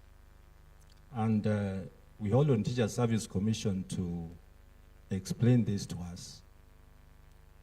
Teachers should not be referred to as interns because they are trained and qualified. We should refer to them as teachers on contract, and a contract should go for a specific period of time. So that every 2 years, we get back to TSC and say, yes, the contract was 2 years. Teachers signed. When are you making them P&P? And we proceed. Last year's World Teachers' Day had a theme that went all over substantially.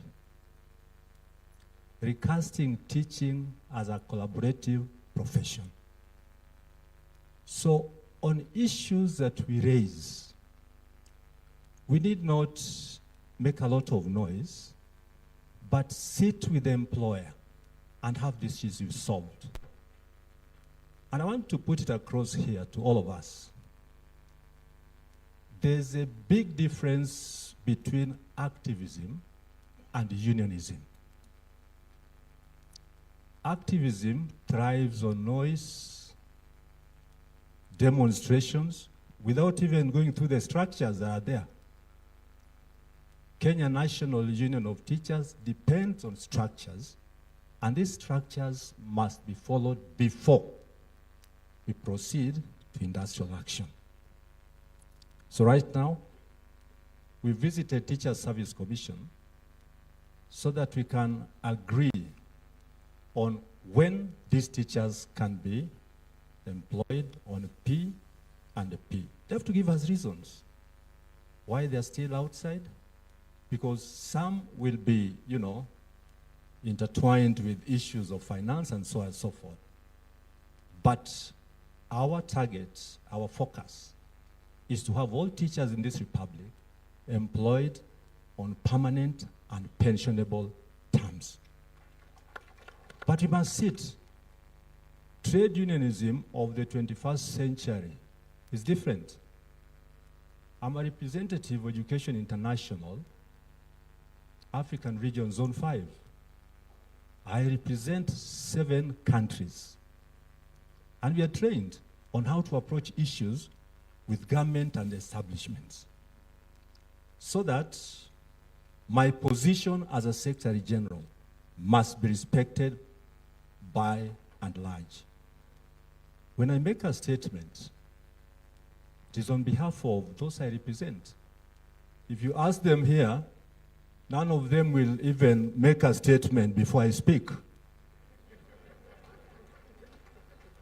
That is the order and discipline in the 21st century trade unionism. Thank you. Thank you. Thank you very much, Oyu, for at least confirming that what we have said here is correct. But let me also say this to the Teacher Service Commission, and before Chair. Let me explain the background for why we discuss the issue of intern teachers. We have 3 issues. We have learners who have no teachers. And then we have teachers who are not employed.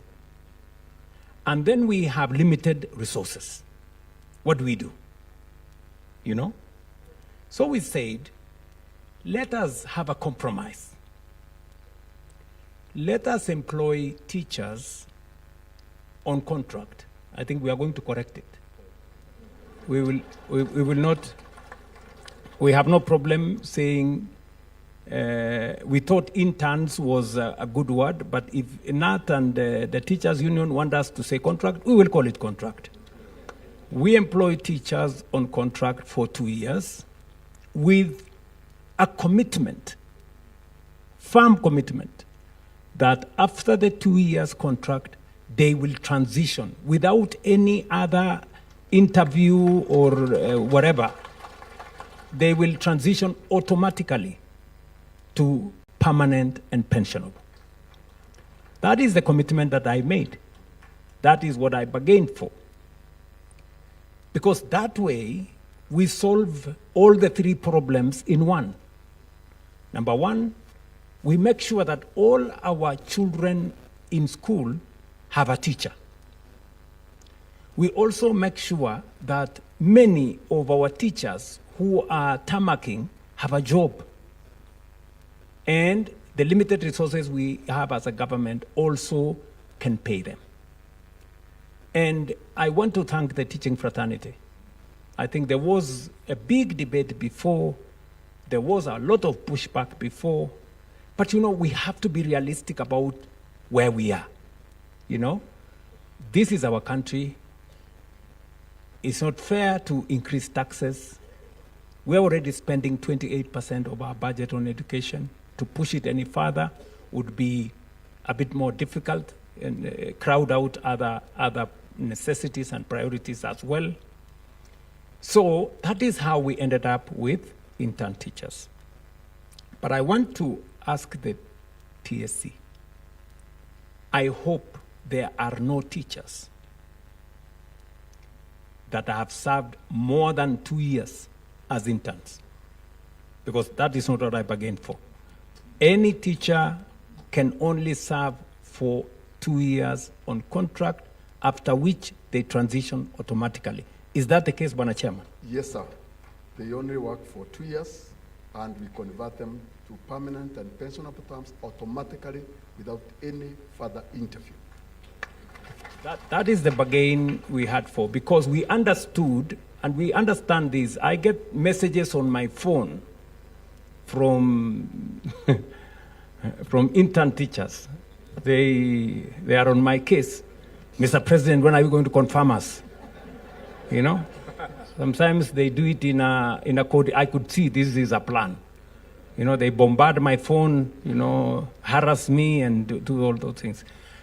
You know, I really wish I could do it automatically, but I have to persuade them that I know that whatever you earn as a contract teacher may not be enough, but, you know, I'm just requesting that we work on the transition. It won't be for long. I think as the situation improves, we are now doing contract for 2 years. Maybe along the way we will reduce it to 1 year, and then we will see how when our situation improves, we can put more resources and be able to hire all our teachers on permanent and pensionable basis from the beginning. So this is the situation where we are. And finally, I needed to explain, you know, why we have intern teachers, and I hope the TSC has no problem not referring to them as interns, because according to OU, and he is correct, these are qualified teachers. They are not interns. They are fully qualified. We can refer them to being on contract, but then with the terms that as soon as that contract expires, they transition into PNP. That should be your contracting situation, because we will provide you the resources for that transition, because it's a commitment that I made. Number 2 is on industrial action. Jebet, wacha uchochezi, please. Because, you know,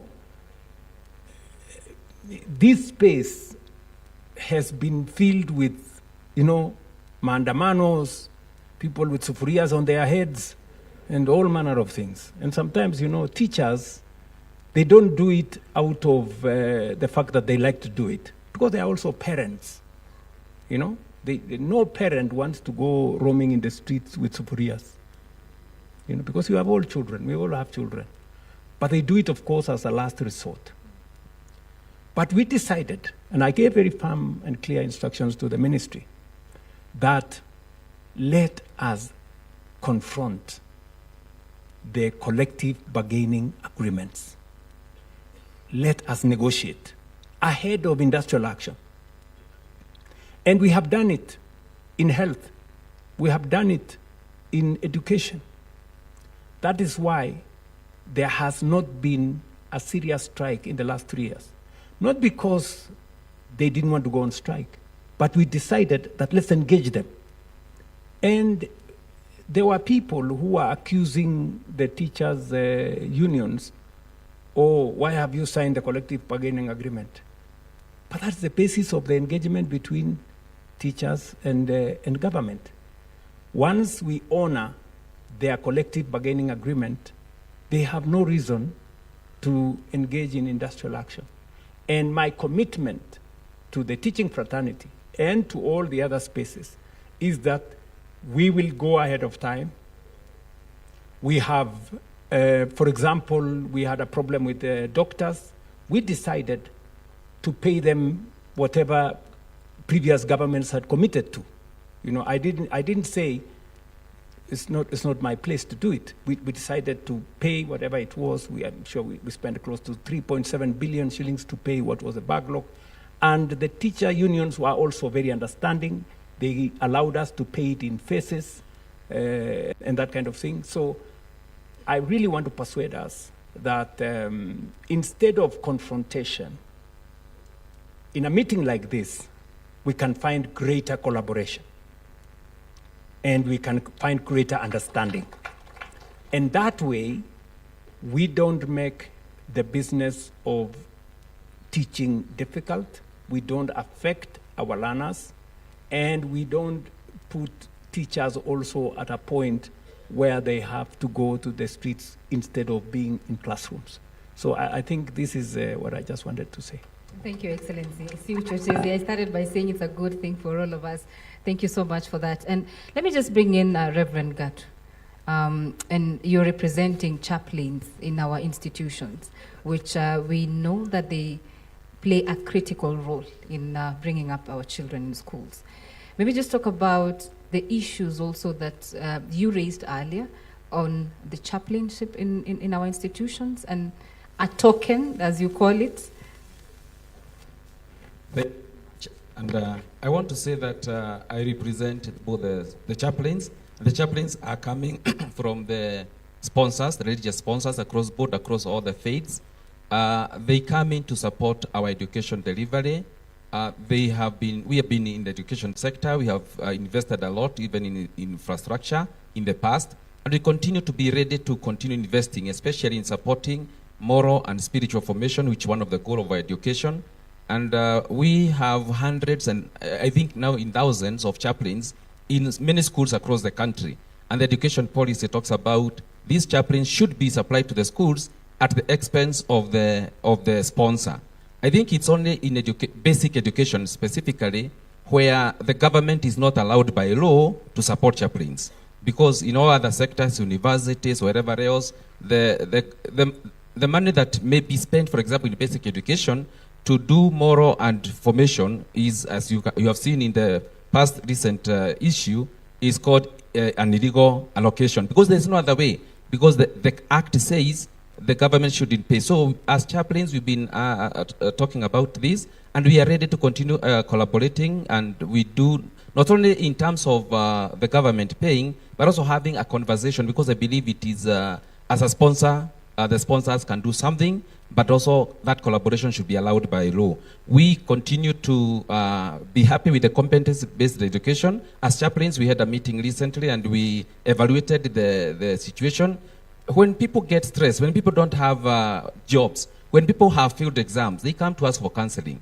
And when we see a system whereby all are valued and they come out all winners, we are happy for that. And Your Excellency, we are happy for the CBE education, and we are happy for that. And we hope that the teething problems here and there in terms of allocation of resources and so on, labs and so on, will be catered for. But we would want to have a more collaborative approach between the educations, all the stakeholders. And Your Excellency, you mentioned all of them, and you said we should all collaborate. And I hope that that will be, we are going to enhance that. We are ready as sponsors, as religious sponsors. We are ready as chaplains to continue. And I said we have thousands of them in schools, not supported by in any way, but self-sponsoring themselves. The sponsors are sponsoring them, because even schools, they find it very necessary. Every school in this country that has a name has a chaplain. And I believe this is something that we continue conversation around. We have from 2017, for example, been trying to say, what do chaplains do in school? Many of the stakeholders here know we have many chaplains who have been doing work in school, but even principals have not been able to say what they do.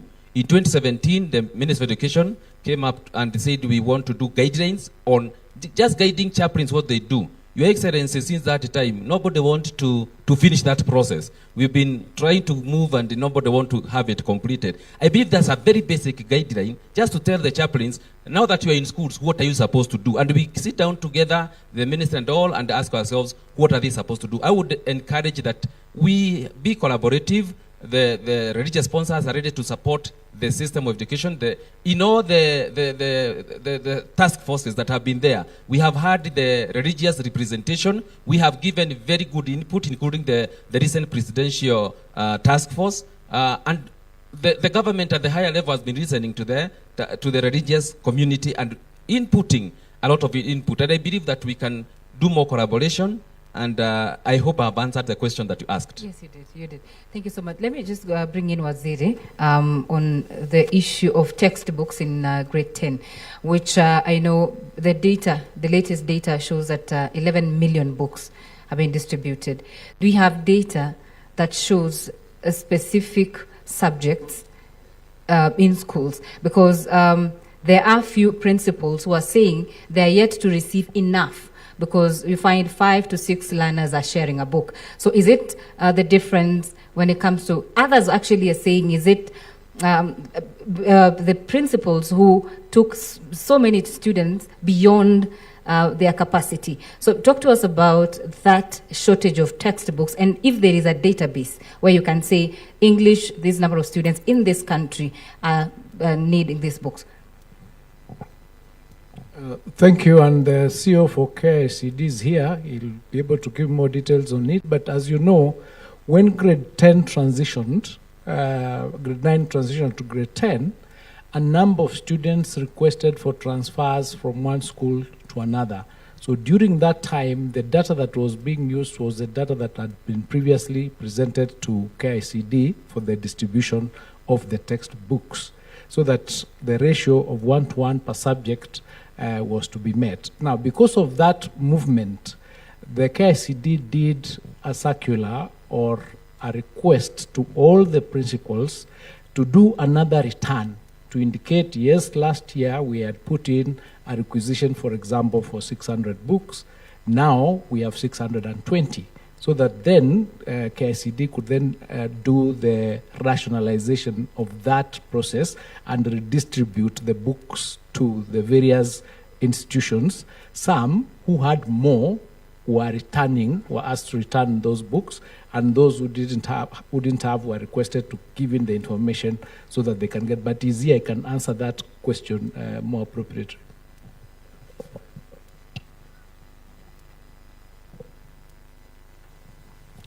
Thank you very much, our Cabinet Secretary.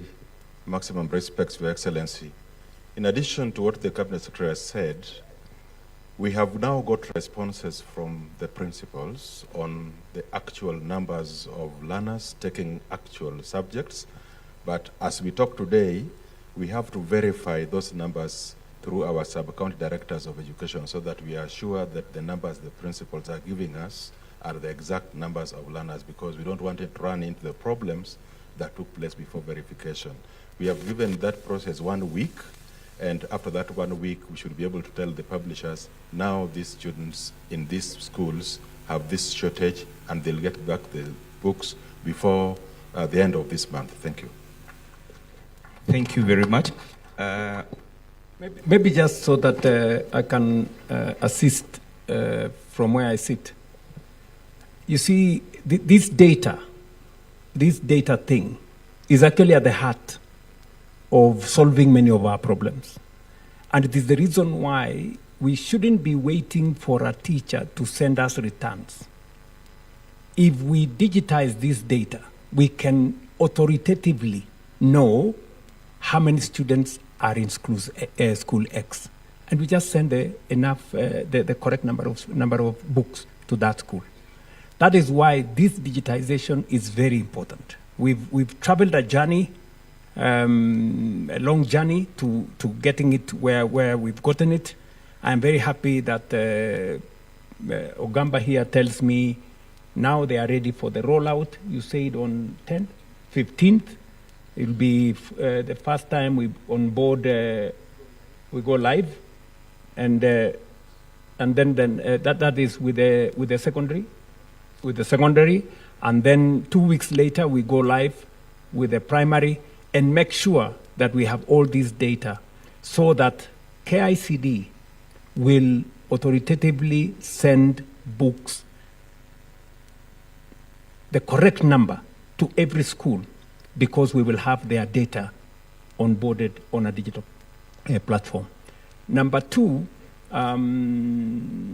two things that my good friend Chaplain my good friend Gatu here said on the matter of chaplaincy. It is true that maybe a conversation has to be done, because he says it's been hanging because nobody wants to deal with it. So I think in a forum like this, we need to have a conversation. What is the job of the chaplain? What is the job of guidance and counseling? Who does it? Do we have teachers who do guidance and counseling, psychologists? What is the training of the chaplain? What kind of a chaplain? What are the qualifications of a chaplain? Once we have identified what they are supposed to do, then we can have qualifications, so that if they are supposed to do job X, they must have the qualifications to accomplish that responsibility. So I think this is the conversation that we need to have. And then we will also need to have who pays them. Okay, We have schools that are sponsored by churches. But we also have schools that are not sponsored by anybody, government schools that are not sponsored by anybody. What happens? You know, that kind of conversation is what needs to be done. And Waziri, I'm sure a forum like this will provide a good space.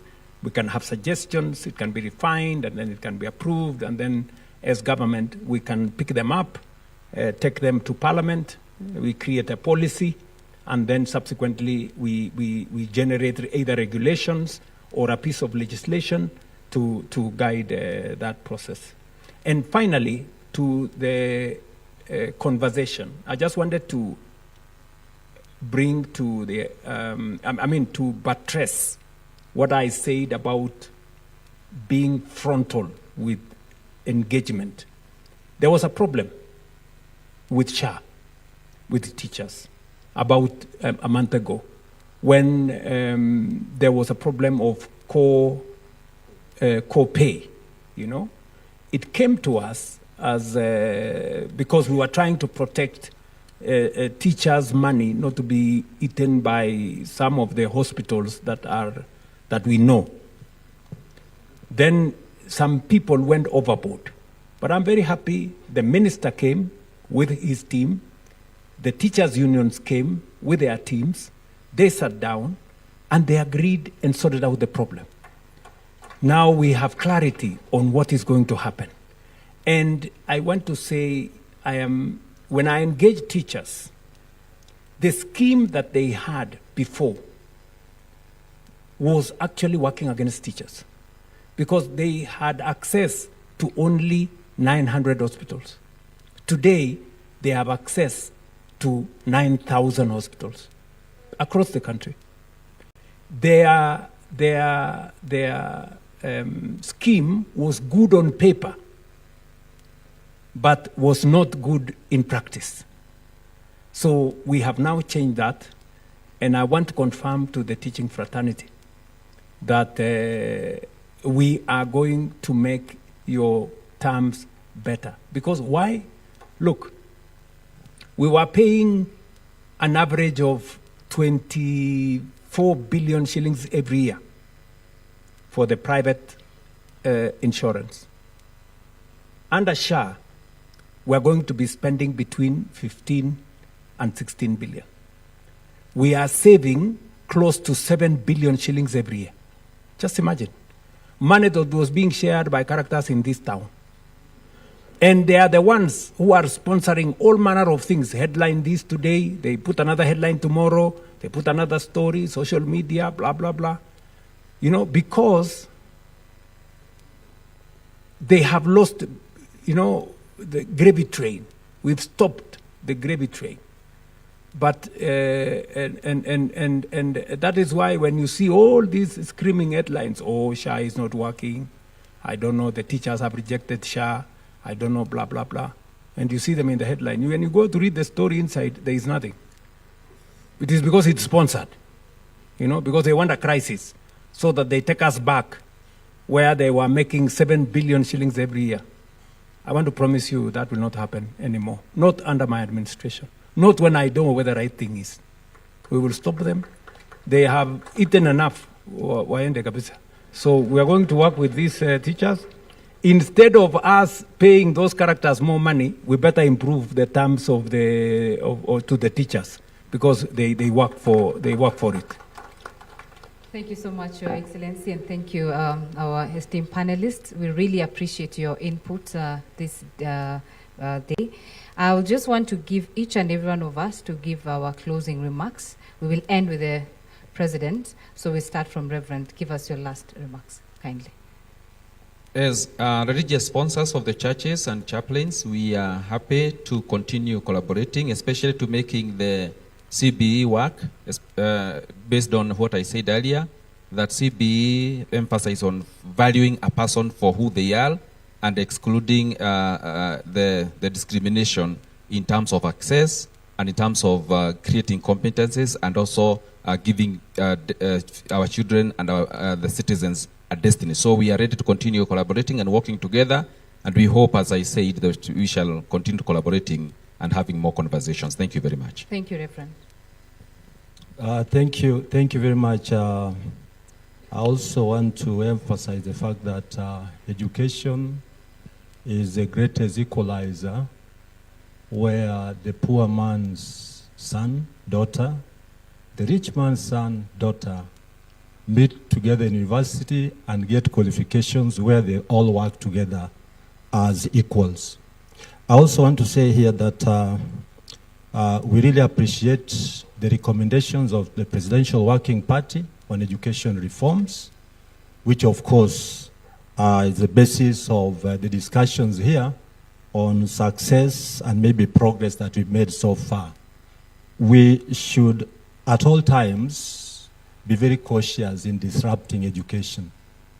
And I don't want to live here without saying this out publicly. One of my colleagues talked about autonomy. Autonomy for junior school teachers. If we really understand the recommendations of the Presidential Working Party on education reforms and the structures that are there in the recommendations, I think we should be the last people as teachers to talk about autonomy. Because look at it, the education budget is constrained.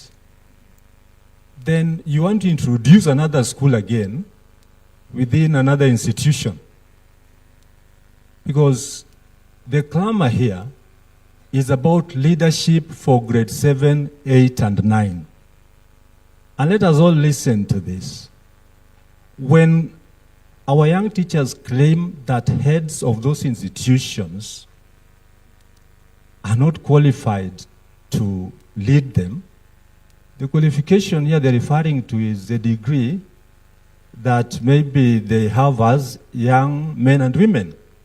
But TSC will confirm here that 90% of our teachers in public schools are graduates. They are graduates. Yes. Head teachers are graduates. So leadership is not about papers. It is experience and how long you've taken to climb to that level. When I came from college, I was the only P1 in that institution. The rest were P4s. I don't even imagine that I should be the deputy head teacher of that institution. So let us get it right and very soberly. The moment we talk about what was not in this recommendation, then we are hell-bent to destroy what we've achieved so far. So leadership is about being firm. You heard about it. We are firm, and we want to say here that autonomy has no place in the Presidential Working Party on education reforms. Because grade 7, 8, and 9 successfully domiciled in primary institutions. I want to say here that the greatest public participation that I've ever come across in this sector was this one that was carried by the Presidential Working Party on education reforms. We all participated. So don't bring in what is not in the reforms. Thank you. That is out of question. Thank you, SG. So I also want to say here that let us go international on matters education. If we want to go to Singapore, why do we bring ourselves back on matters education by segmenting education again?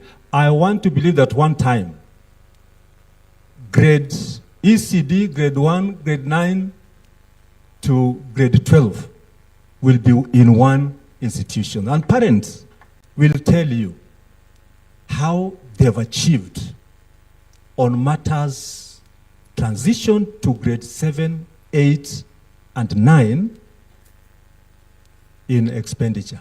Imagine grade 7 in high school, the secondary school, grade 8 in secondary school, grade 9 secondary school. This transition has been very seamless, and I shall forever support the recommendations of the Presidential Working Party on education reforms. Thank you so much. Thank you, SG. Waziri, your last. Yeah, thank you. Let me first take this opportunity to thank Your Excellency for being magnanimous enough to be in this particular meeting for this long. We thank you and we don't take it for granted. And to all the stakeholders here, I just want to confirm to you and give a commitment on behalf of the Ministry of Education that the team here, beginning from the highest office in the country, is a listening team.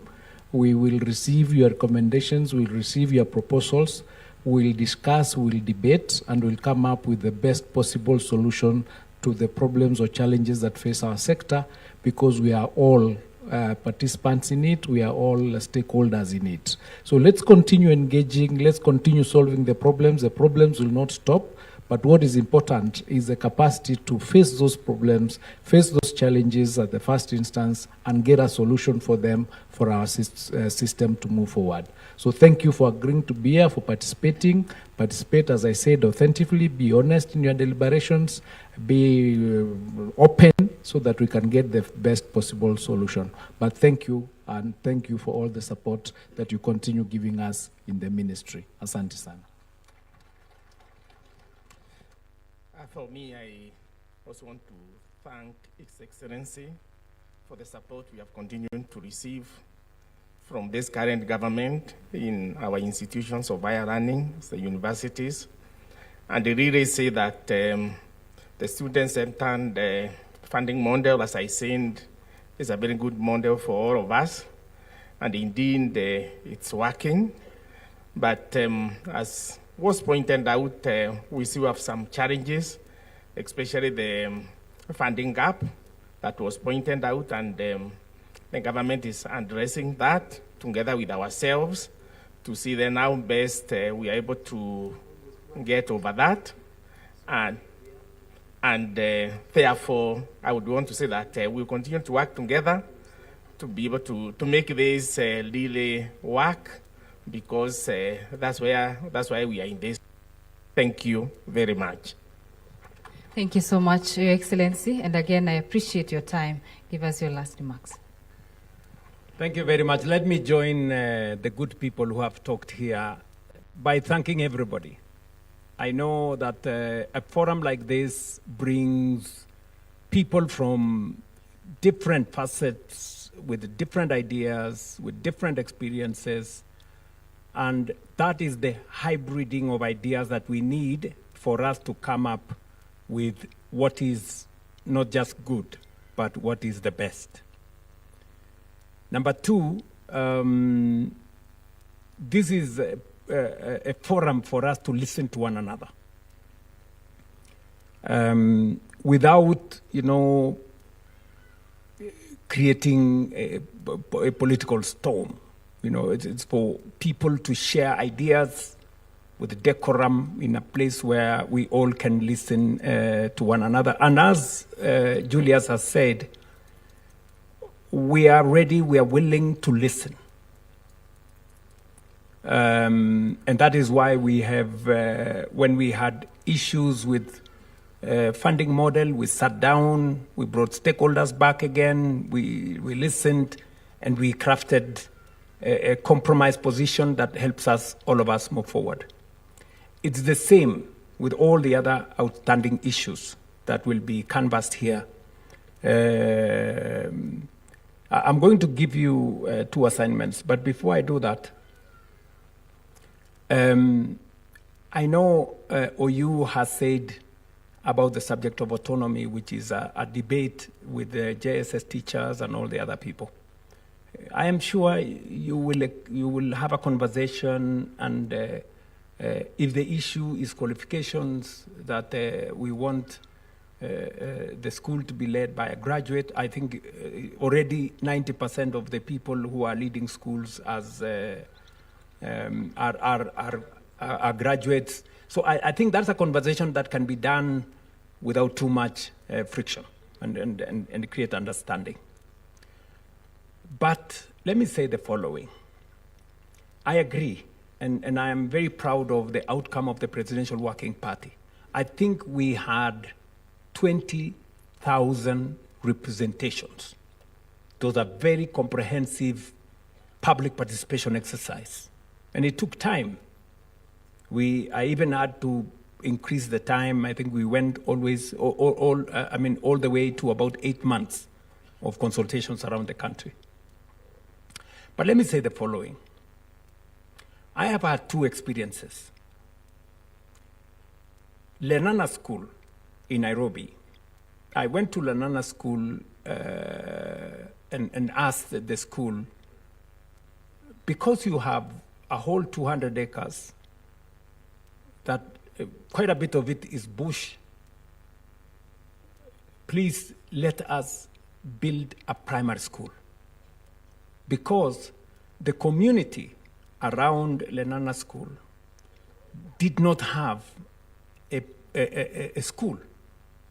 The only school that was present actually in that, it's called Ngando area, was a private school that actually collapsed, and I think we lost lives because it was made of wood and it was a story building. And so when I went to, when that accident happened and I went there and I saw what had happened and I saw Lenana School was nearby, I tried to request them. But there was a problem. They pushed back. They said, no, they don't want a primary school, blah, blah, blah. But finally, I managed to persuade Lenana School to give us land. And I told them they didn't need to transfer land to primary school. It will remain Lenana School, but it will be the primary section of Lenana School. We have built a school there. In fact, I built with my own resources. We now have 2,000. I think we now have 2,400 students in that school.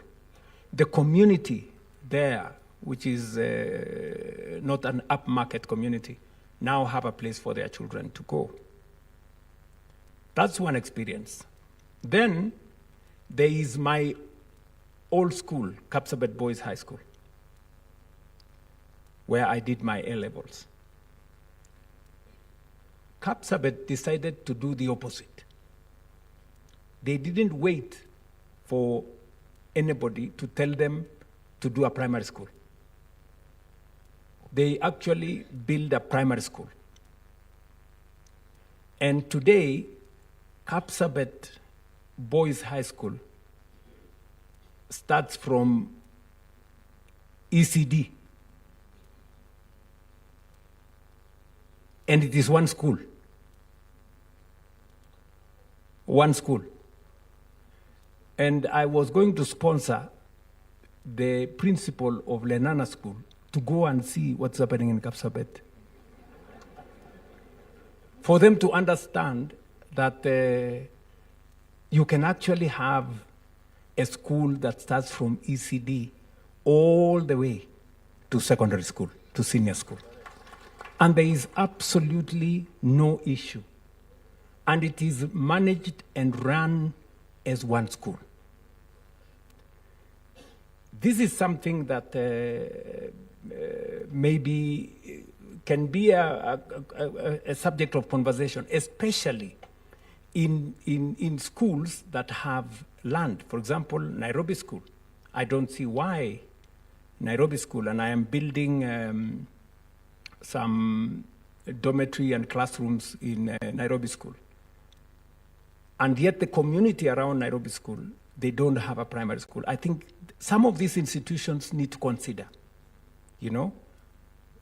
extending, facilities, and government can come in and add more. So I'm just proposing that we need to exercise our minds. Is it a possibility that some of the schools can actually be both combined and work? Number two, assignment number two, we need to have a conversation about scholarships. We've had a big debate, fragmented scholarships. Members of Parliament are giving scholarships, counties are giving scholarships, sponsors are giving scholarships. Philanthropies are giving scholarships. And sometimes there is a lot of duplication in that space. Can we have a channel? And digitization is going to provide us a framework where through digitization, we will identify all the needy students and put them on one platform so that whoever has money, you don't have to go and look for a student. You will come to that platform, pick 10, pick 20, pick 100, sponsor them. They will have already been identified that they are needy students. So that is another conversation I would really want you guys to have. This forum is a good forum because it has all the stakeholders. And assignment number 3 that I would want to give to this forum is the issue of uniforms. There is a big debate about uniforms and how much they cost. You know, we have all manner of suppliers. Working with schools, you find that some uniforms, you know, I don't know whether they are Stefano Ricci or they are what, because they are very expensive. We need to agree on uniforms. How are they going to be procured? How do we make sure that they are cost effective? There are those who are saying we should not have uniforms. I don't know what their ideas are. How do we, granted, you know, you don't have to be dressed in a certain way to learn, but this is the debate we must have so that we create a uniform playing field, but certainly we need to discuss about the cost of uniform. It is becoming an impediment to education, especially in some schools where uniforms are very expensive. So this is a conversation I think this forum can undertake. Otherwise, I do not want to say more. I am very passionate about this. I could speak for longer because when I got the privilege to be Minister for Higher Education, I realized that this was a very important space and with a lot of impact on human development and national development. I wish you all wonderful consultations, and this forum is here for us to exchange ideas and better education outcomes in the process. Asante sana. Thank you so much, Your Excellency. And it's my singular honor now to return this to Mike. Thank you. Thank you. A round of applause to the panelists, please. I'll kindly request your indulgence, Your Excellency, for a quick photo with the panelists together with the moderators. Let's have a quick photo, a standing photo, please. Let's all be standing. We'll start with the moderators in, then I'll ask the moderators to step out and the two PSs to join in.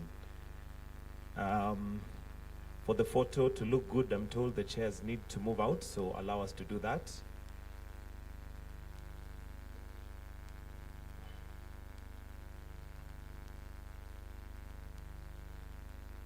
All right.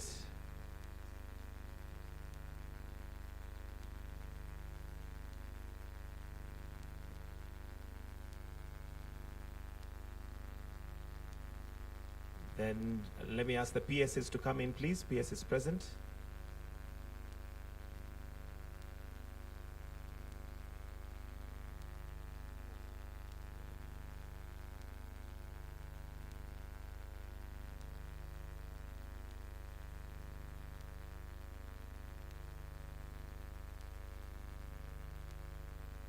PSs.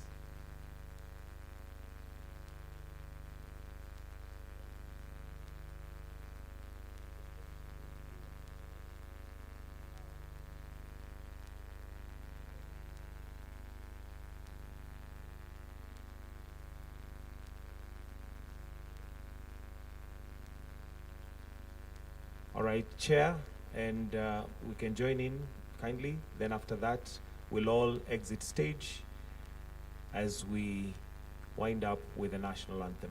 Let's look at the camera, please, in front.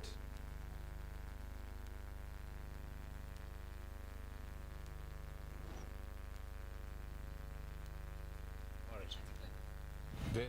Thank you. I'll request that we all exit stage except His Excellency. As the rest of us, please rise as we now come to a close of this opening ceremony with the national anthem. So let us all be upstanding as we come to a close of this particular ceremony with the national anthem.